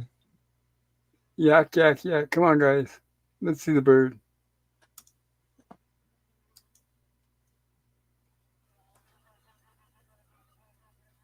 See, every time I do, the subtitles are blocking it. Oh, Hold on a minute.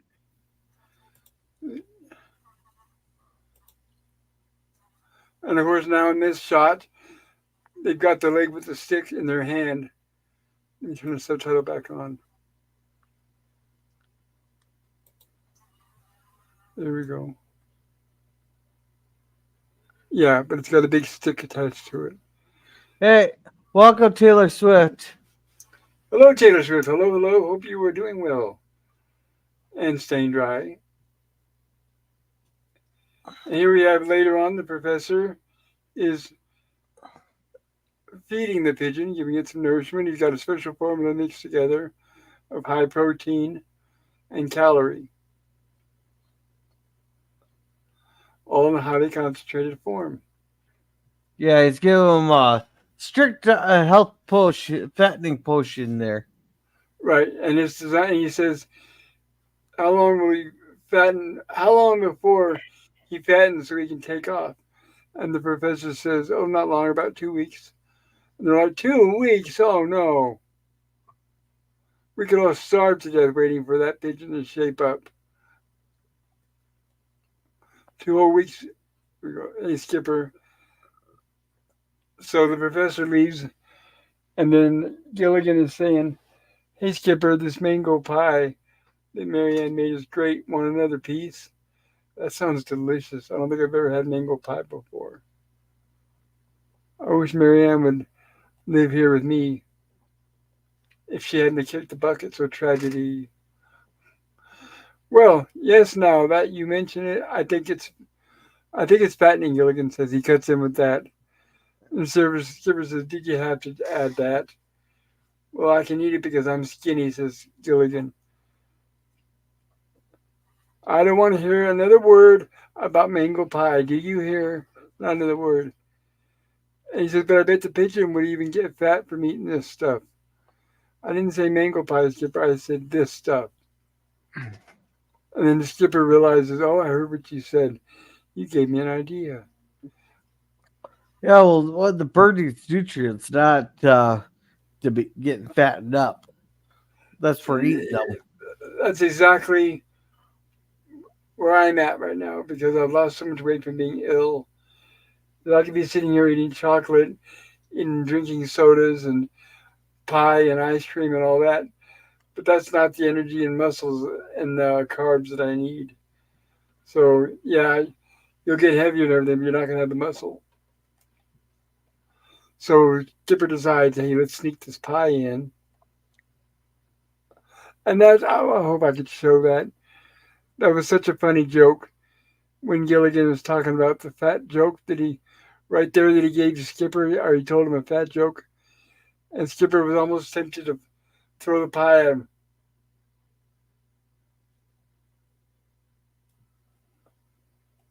Oops, went back too far. I guess you're right when it comes to putting on weight. You brought a lot of experience under your belt, he says. I love that right there. It's like he's so tempted to throw that pie at him. Mm. And watch, I'm sure I'm going to get copyright warnings from tonight. Darn it. And there's the professor asleep, and they're going to go in there and snatch the. No, they don't take the pigeon, but now they're giving some of the pie to the pigeon. And I haven't seen this episode since I was like a little kid.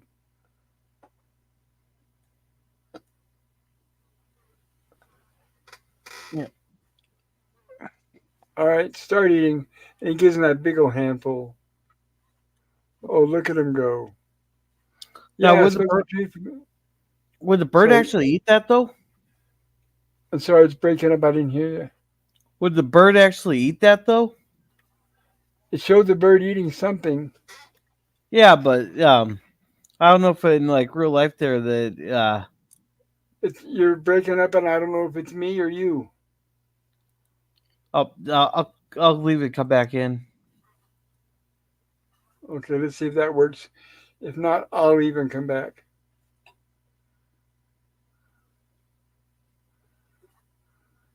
For those of you guys in the chat, is my voice breaking it up or was it gorilla? That'll help us if we ask you guys. It's like, and here he is. Welcome back, gorilla. There's that better. Oh, perfect, 100% better. Now, would the bird actually eat that though? Well, they would probably have to put something in it to make the bird eat it off camera. Is what I'm saying. In reality, would a bird eat a mango pie? I have no idea.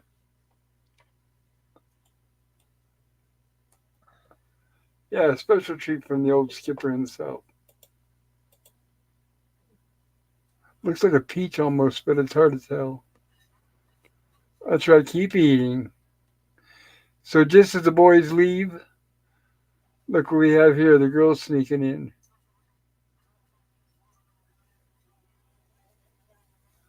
And they've got a pie of their own. Hi, Tweety Pie. Is your tummy empty? You have to feed a growing bird, poor thing, probably hasn't. Yeah. So they bring coconut milk. Hey, I want to check something on that door there because I think the latch is back in this episode after it disappeared. So what do you need me to do? No, just next time we see the inside of the door, Gotcha. just look. Got it. Right, because it's still the same hut, right? Yeah, it's the same door. And there comes. This is hilarious. So we saw Gilligan and Skipper with a pie. Then we see the girls with a saucer of milk. And then what did the Howls bring? Watch, check this out.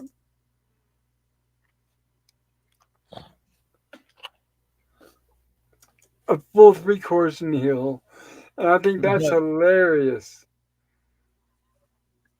That is an excellent joke. Only the Howls. And that was definitely a copyright warning. I'm going to have copyright warnings at the yin yang for this. I hate that TV studio.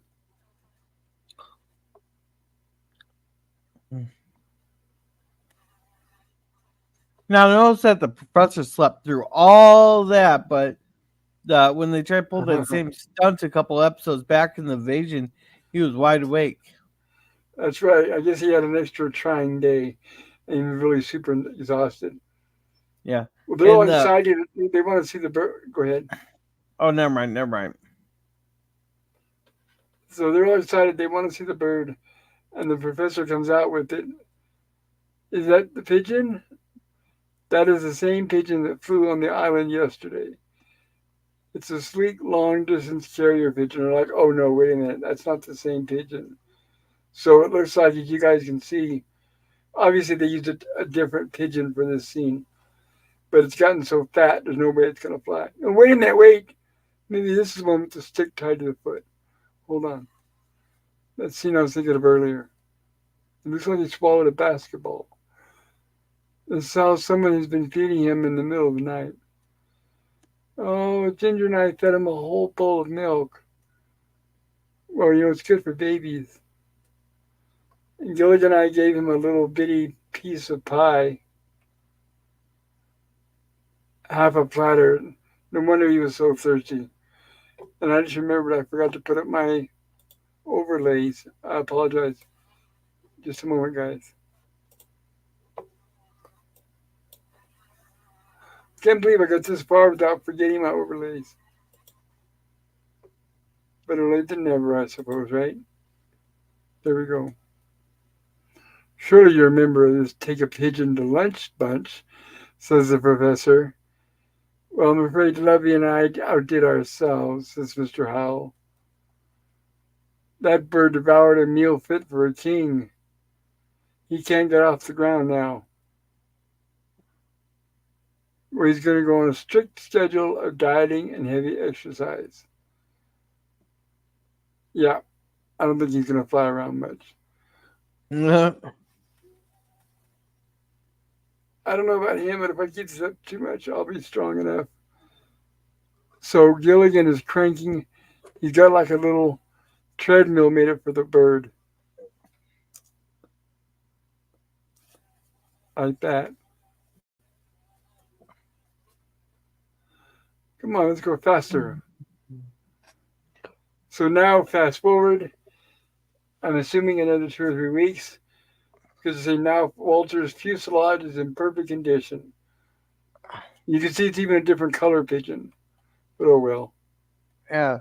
So them rushing to try to get off the island it only would have gotten them stuck there longer with all his with the bird having the diet. Exactly. Back and forth wasted him at least 2 or 3 weeks. He's all revved up. Our rescue node is secure. All systems are go. Does he have to go? I was just beginning to love him. Oh, Gilligan, if Walter gets to Hawaii for us, we'll build him a special cage just for the two of you. And he throws him in the air. There he goes. Goodbye, Walter. By the way, Gilligan named him Walter after a friend from grade school. Give my regards to Broadway, says Ginger. Come on, come get it. So now we have the home of the bird where it returns. And we have the bird owner. And I've got a couple of questions for you with this scene, Gorilla. Come, but don't shove now. Do you know who that is, Gorilla? Uh, that would be. I know you're not familiar with Uh, faces, but that's Sterling Holloway. yeah, Sterling. That's the guy who did the voice of Winnie the Pooh. Winnie. The original Winnie the Pooh, that is.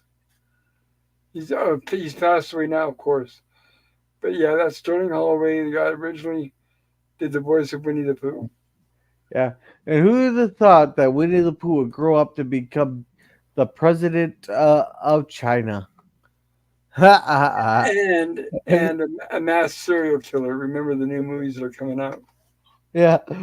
No, that's just a joke because GC Payne or whatever his name is, Yeah. he gets so mad when people compare him to Winnie the Pooh. And It's why? Because kind he of looks just joke. like him, and he because he knows he looks just like him, and he gets embarrassed when people say it. Uh, Me personally, I would have just embraced it. He could have totally turned that into a propaganda thing. I agree, but we are talking about the Chinese CCP. Yeah. They don't have a sense of humor. So he reads a note. It says, "Hey, we're shipwrecked or approximately 300 miles southeast of Hawaii. Please send help. Passengers and crew of the Minnow." Now, the thing is he thinks, what's the name? Gracie? The owner of the Pigeon thinks that it went to a crazy old lady's house, and then she's returning the notes. Because he keeps saying a woman's name, I can't remember what it is. And he's like, oh, she's coming up with some really good ones. Huh? That doesn't sound like, oh, there it is, old lady Hawkins. That doesn't sound like her that wrote that message.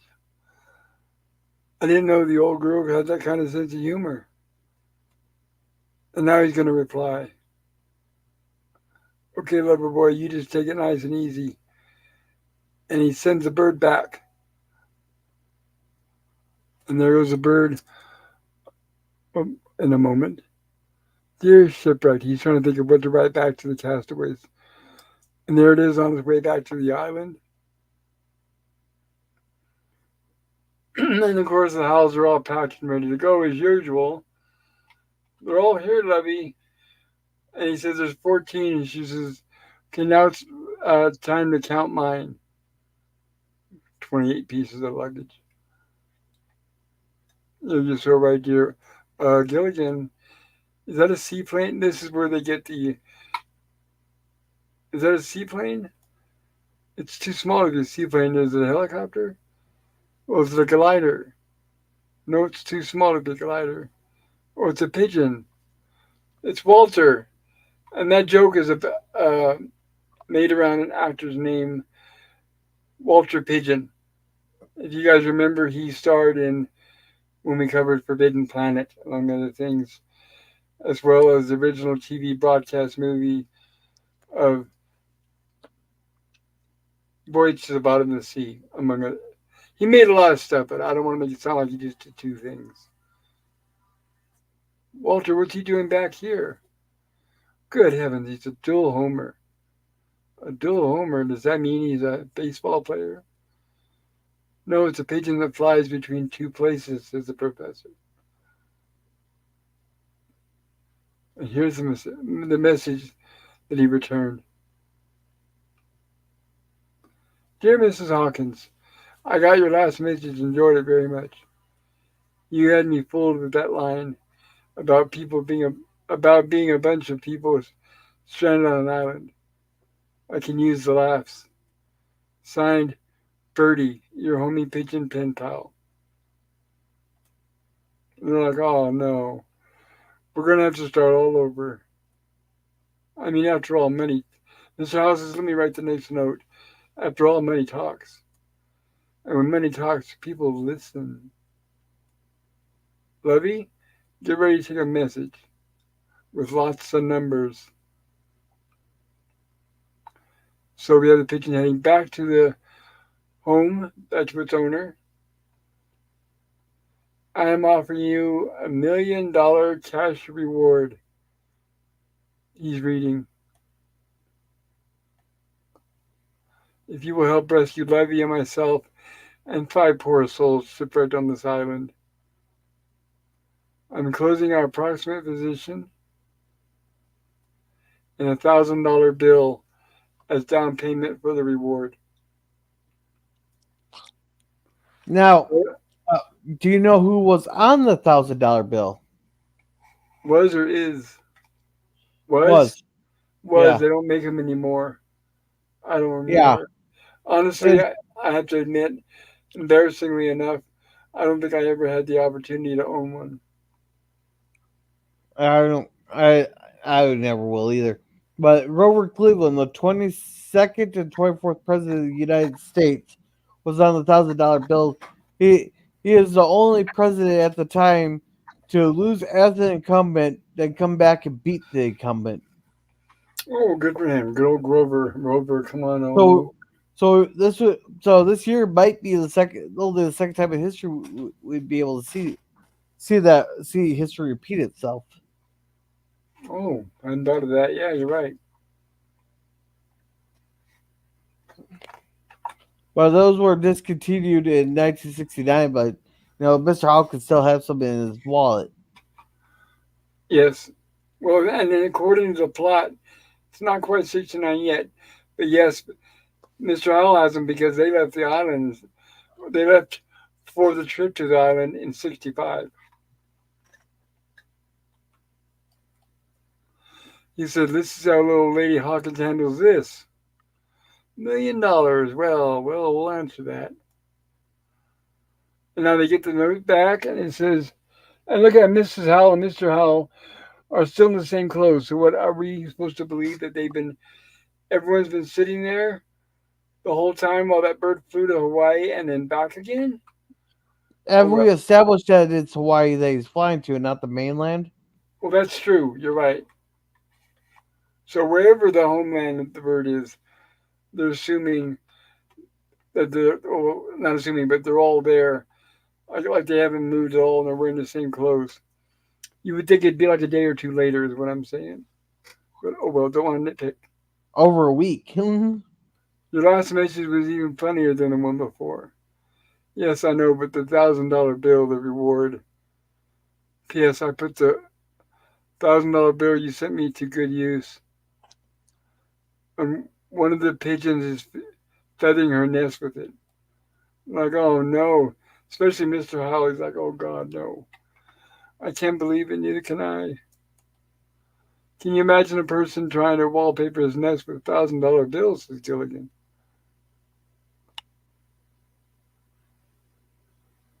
Wonderful. Where'd you leave that? So they decide, let's send another note. And this time, we're going to take a picture of ourselves and we'll enclose that and attach it. And then they'll have to believe us. And they said, wonderful idea. Where'd you leave the pigeon? And he said, he left him in a cool cave to keep him cool. And they said, all right, go get him. He's got one more message to deliver. Yes, sir. Hurry, hurry. And Gilligan goes to the cave and guess why do I have to jump forward so much? Gilligan heads to the cave, but look what we have hiding. Hard to believe they would never notice that before. And if anybody sees Euler Gray here, give him some crap for what he's missing tonight. Right, this scene is just for him. And I'd be remiss without mentioning that is the great, late great Janos Prohaska, the actor inside that spider suit. You might recognize that spider suit from other TV shows such as Lost in Space and several other of the 1960s. He's the same guy who played the Horta, the Magato on Star Trek, the rock creature on Star Trek. Anytime you see a monkey or an ape or a gorilla on Gilligan's Island, that was Janos Prohaska. Same with on Star Trek. Sorry, oh, I can't believe I did that. Got my tongue tied. He says he said maybe a giant 6 foot spider. So Gilligan gets scared and runs off. Can we catch up on chat? Yes, thank you, thank you. Give me a break on my breath. Yeah, PvB says, "Wow, only 2 episodes after this one." Yep, Pigeons are gross. If you've ever been anywhere overrun by pigeons, it's not fun. they're filthy animals. Hey, PvP, you're looking at it all the wrong way. You have never had pigeon. You're missing a delicacy there. Just You've eaten take them? a BB gun. If you're overrun with pigeons, to take a BB gun or a pellet gun, pop, pop, pop, pop. Get a couple of them there. Then yeah, sit Wait, there. so you've eaten them? Yeah, Aren't you picking pellets out of your teeth the whole time? no, Why? yeah, Because the pellets don't penetrate the feathers? no. The people who made them took the pellets out. You ate a pigeon. Interesting. Yeah, And we were. I had to ask. Did it taste like chicken? Oh, it's just wonderful. You get Oh, someone really? if you know someone who knows how to cook them too. Oh, oh, they're wonderful. Oh, We very cool. haven't had a pigeon feed in a while though. I'll keep that in mind next time I get the opportunity. But of course, where I live, I don't know if it'd be allowed. California, definitely not. I'm in Arizona now. I don't know what they allow here when it comes to pigeons. Just look up like a pigeon feed in your area. Or That's okay. I can't even eat regular food right now at this point, but thank you. uh, and we're getting our Pride Heart Rainbows from Taylor Swift. He goes, "Hello, hello." Then catch you Hello, later. Taylor Swift. Yeah, TV said catch you later. Gap. Yeah, Yep, see you later. Yep. At least Skipper hasn't been skipping any meals. Nope, still Skipper is still Skipper. I still think you've lost a lot of weight with all that fruit on the thing there. Fruit and vegetables, yeah. Yeah. And he says they said I hear you both loud and clear. I hear you Excellent. both loud and clear on That's the when I did that mic check when you dipped out for a moment. Okay, good. you both sound 5 by 5. Welcome, Nemesis. Nemesis here. Oh, hello, buddy. Hello, Nemesis. Good to see you. I missed you. DVB says I've always been a Ginger Man rather than a Marianne Man. What kind of Gilligan's Island fan do you claim to be? I wouldn't kick her out of bed.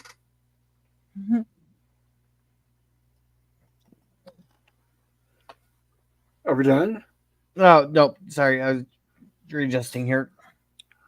Nemesis, hey Nemesis, everybody say hi. Uh, they're they're both beautiful though. Absolutely. Uh,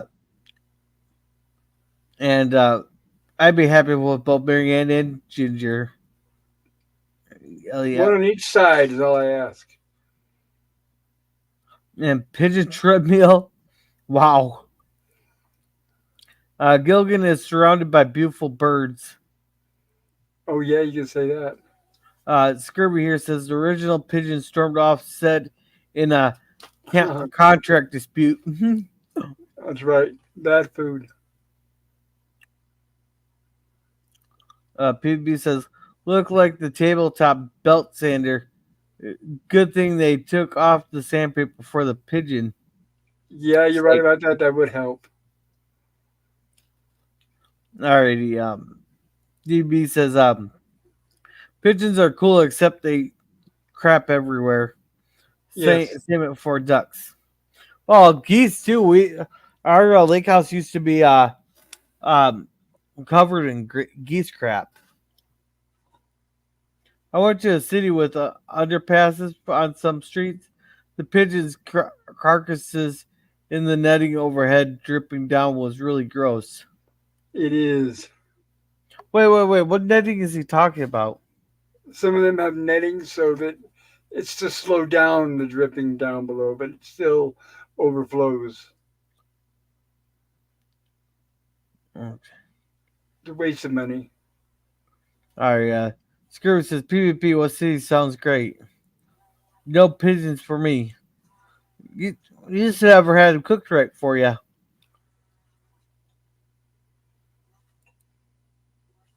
I've heard people say the same thing about squirrel. I was like, I don't know. I'll pass for now. Yeah, Gilligan's Island's practical effects were pretty good for the time. Yeah. Yep, I enjoy them. Uh, Hamilton, Ontario was there year ages ago. Was an awful dump then. And then Skirby says pigeons were all over Venice when I went. Oh, okay. That's the reason places get overran with pigeons is because no one shows that they're the dominant force there by eating them. Well, what it is when they outlaw killing them is when you get overran, and that's why the big cities, the liberal cities, have them because they're outlawed. You can't shoot them or do anything with them or to them. Well, yeah. Well, they know they'll get eaten around here. So, Skirby says, "Do you think the bird got pigeonholed into the same role?" I think it did. Uh, Wait, just a sec. Just a sec. Just for that one. Just for that one.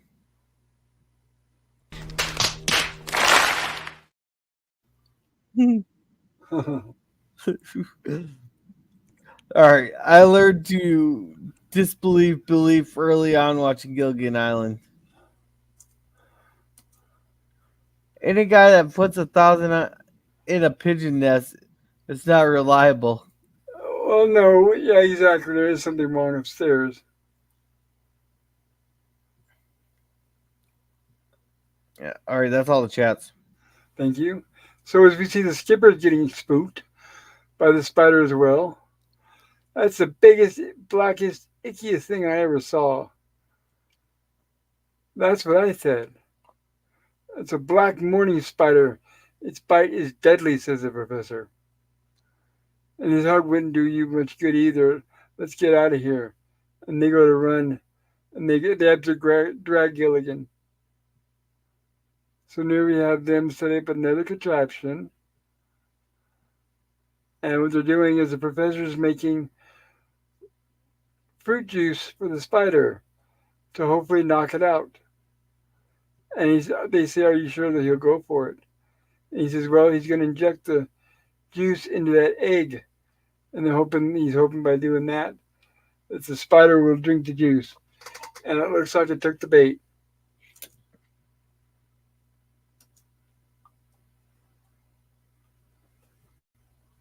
All right. Professor, I thought you said that the spider could knock the cider would knock the spider out.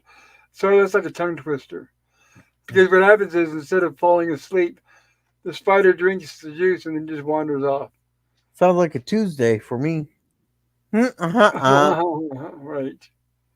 He's drained the egg and everything, and he's still standing. Wait a minute, he's beginning to stagger. Looks like four men having a tug of war.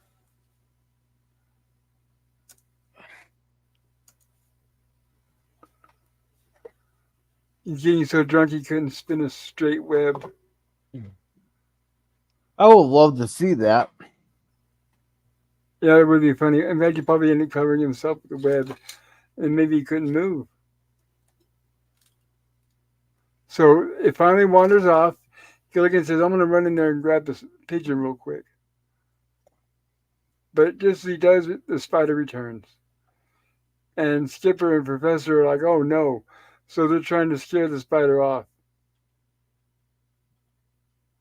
Gilligan sees this and doesn't know what to do, so he's standing over in the back by the pigeon. "Get away from there, get away from there." So Gilligan has been captured by the spider. So here we have Mr. Howell and the other guys making up trap. This trap should catch at least one of the spider's legs. Or it can't miss. I wanted to use it in an African safari, says Mr. Howell.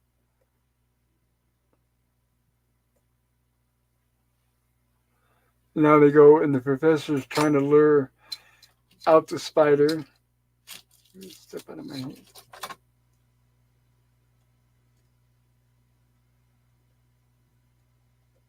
And he's spilling it, trying to lure it out. And it follows him out. Be careful, don't get in the trap. I think he's moving. Oops. It's working, Professor. And there's the spider cautiously dancing around the loops, the snares, and it looks like, is it going to step? Is it going to do it? Is it going to go for it?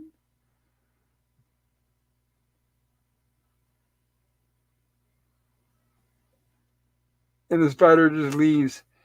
And Skipper Gilligan comes running out. Skipper, Professor, I'm free, I'm free. And then Gilligan unfortunately steps in the snares and gets caught in the trap.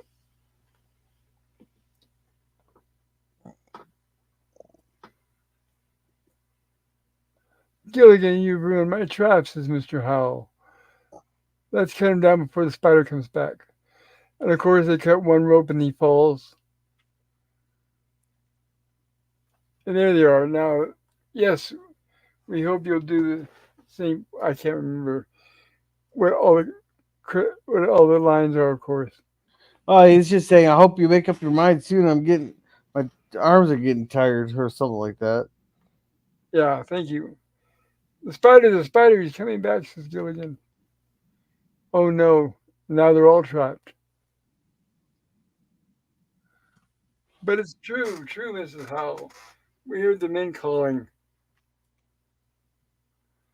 Oh dear, Thurston always catches cold in a damp place. We're just three helpless females. Can you imagine that being in a modern day TV show or movie? And there's no laugh track. Notice there's no laughter in this show when she says that. So yeah, that would not fly these days. Tisk tisk oh. I'd know what to do. I pity we don't know a female spider. I wouldn't know one if I saw one, says Marianne. Yeah. Maybe Yeah. the spider. It's awfully bold to assume to him that the male spider would want a woman spider. Yeah, right. I know, Yeah. but the right, but the mind level of people watching the show, which are mostly kids. So now Ginger says the mirror. Maybe the spider's never seen himself before, says Marianne.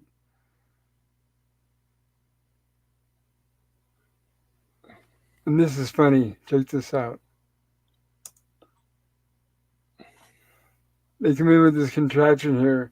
I guess the girls build this here in just a matter of a few minutes. Who knows? But I think it's hilarious. They have this full mirror and they wheel in Mrs. Howell, and she's got a little periscope there where she can watch the spider. We've got to get him out of the cave. Mush lady straight ahead. Yeah, one thing we kind of glossed over is they were talking about how they're just we we like a bunch of weak women and all that other stuff. I was actually you would not have gotten those lines in here nowadays. Talk about how they're we- weaker women and stuff when Yeah, they're yeah, we talked about that. uh, So they're pushing the mirror, and it's confusing the spider. The spider's backing up, and they're saying, "Look, he's confused at another male spider." Girls, the other way, the other way.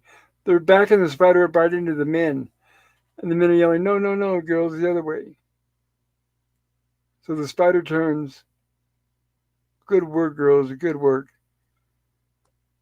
And Mrs. Howell gets off of that contraption, and when she does, it falls and it breaks the glass. Oh, the mirror. Does that mean we'll make 7 years bad luck, says Gilligan? I don't think we'll live that long. Go away, go, says Skipper. Go away, please go away. Leave us alone. So they're trying to scare away the spider. maybe if they asked it nicely, it would go away. And Gilligan grabs the pigeon and launches it into the air and says, "Go get good help. Go get help." And unbeknownst to them, The pigeon flies directly towards the spider and starts attacking the spider,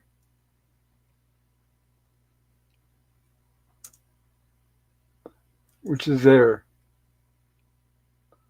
for Janos. And it chases the spider out of the cave, and they were able to rescue it.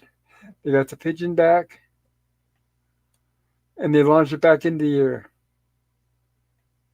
And here we are back with the bird's owner.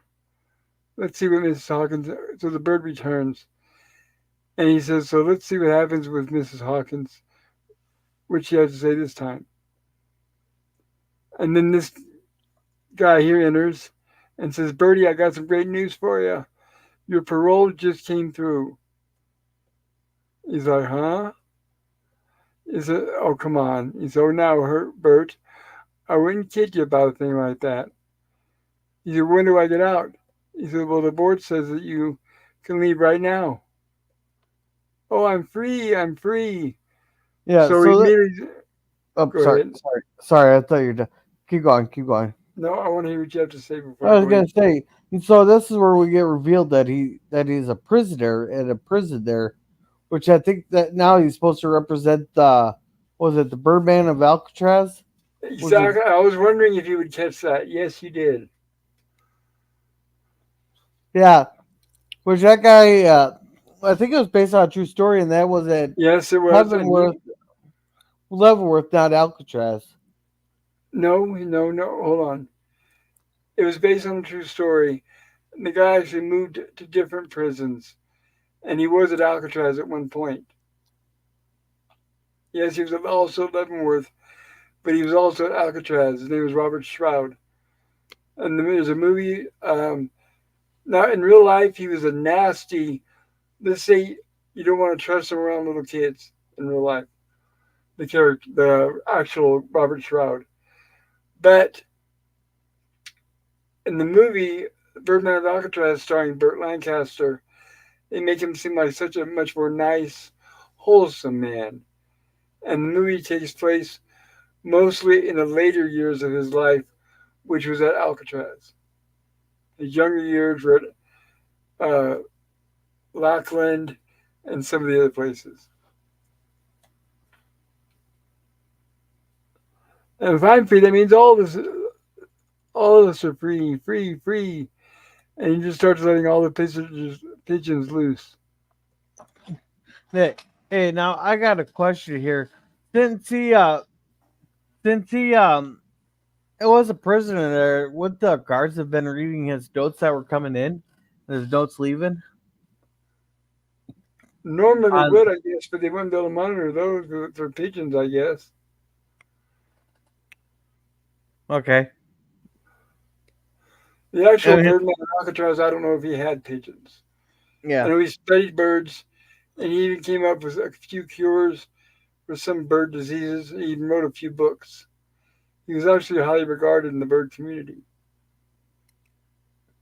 okay. And was this stock footage right here, the reuse footage from the end scenes?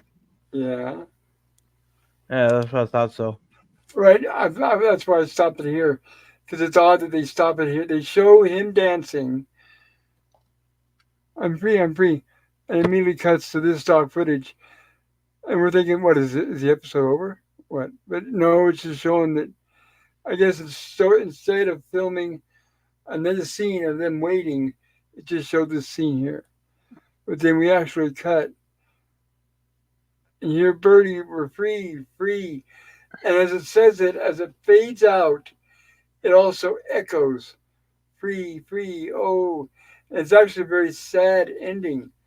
That's what I want to point it out, is they made this a very dark ending. Now they're back, now we're showing them, the castaways that is. And they're like, we can't believe we failed. We haven't heard anything from that pigeon. No plane, no rescue, nothing. And the professor says, I doubt the pigeon ever delivered our message. And then lo and behold, here comes the pigeon with the message attached to it. And they untie the message. And Gilligan says that the picture was six. And he said, how many people? And he said, 6 people. Three women and three men. Really? Let me see that picture, Gilligan. Yes, sir. Three women and three. Gilligan, you dunce. This is a picture of us. I thought we looked kind of familiar, says Gilligan. Oh, Gilligan, why do you do it every time? And Professor Skipper's pounding on the table. Every time. And we get our closing credits. And our actual stock footage ending. Yeah. And there we are. A special note, special guest star, Sterling Holloway, and as previously Mm. noted, aka Winnie the Pooh. Yeah.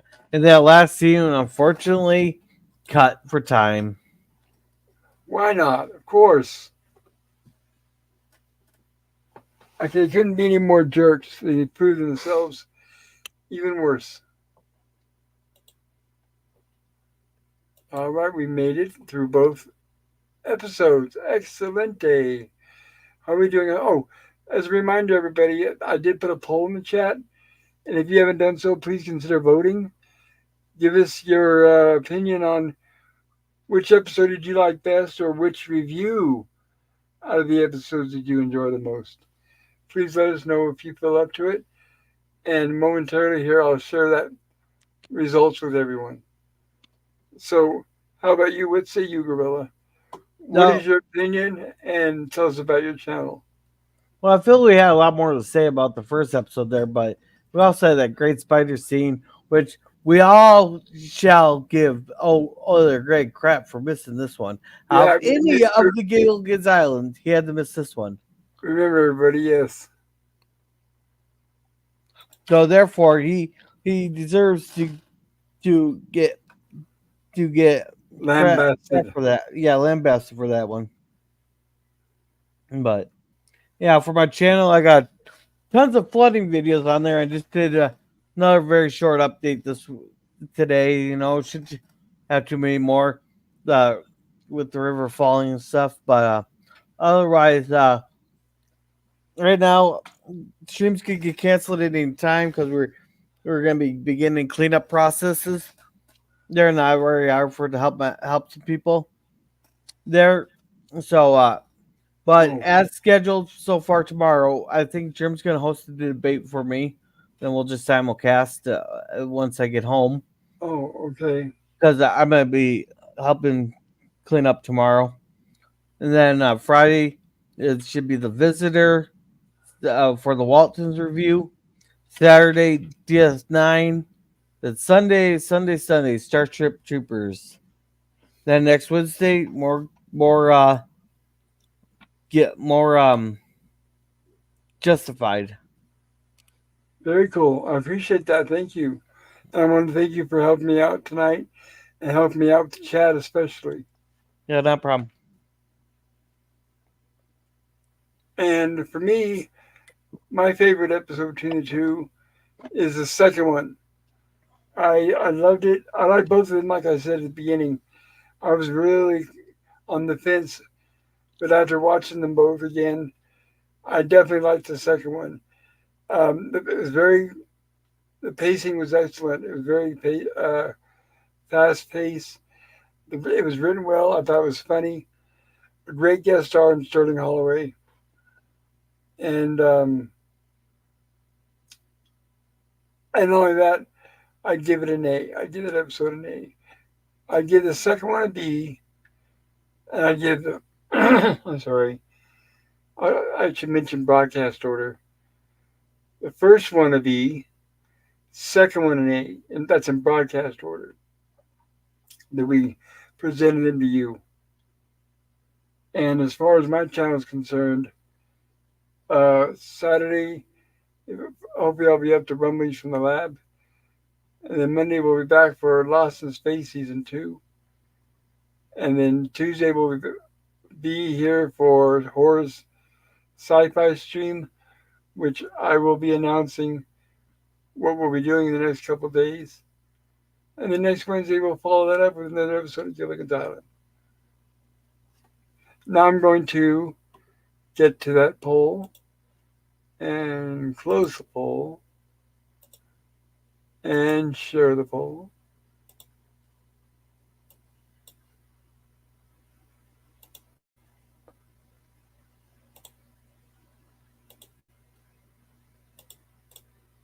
Can I get any faster at this? All right, here we go. Which episode did you prefer the most? And it looks like we got 7 votes. Thank you, everybody, for voting. It's a bird. It's a plane. Got 85%. That's a pretty big margin. The pigeon got 14%. So it looks like I'm the odd man out on this one, which is totally fine. I appreciate you guys voting. And once again, I appreciate your honesty. That's what I love the most. And thank you for the participation as well. And once again, if you haven't done so, consider hitting the like button down below. Share this out to your friends. And if you haven't subbed to my channel, maybe consider that as well. Joel, is there anything you want to say before we close this up? No, good. All right. And I think we got all. Do we have all the chats? Let me see.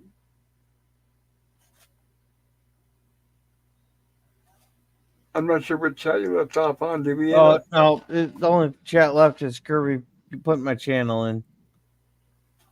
Okay. Well, thank you, Lemon Pie, for doing that. Yeah, thank you, Scurvy. Yep. And thank you, everybody. A special big thank you, everybody in the chat, for being here tonight. Once again, I know your time is valuable to you, and especially means a lot to me when you spend it with me. And stay warm wherever you're at. Stay dry if you can. And peace.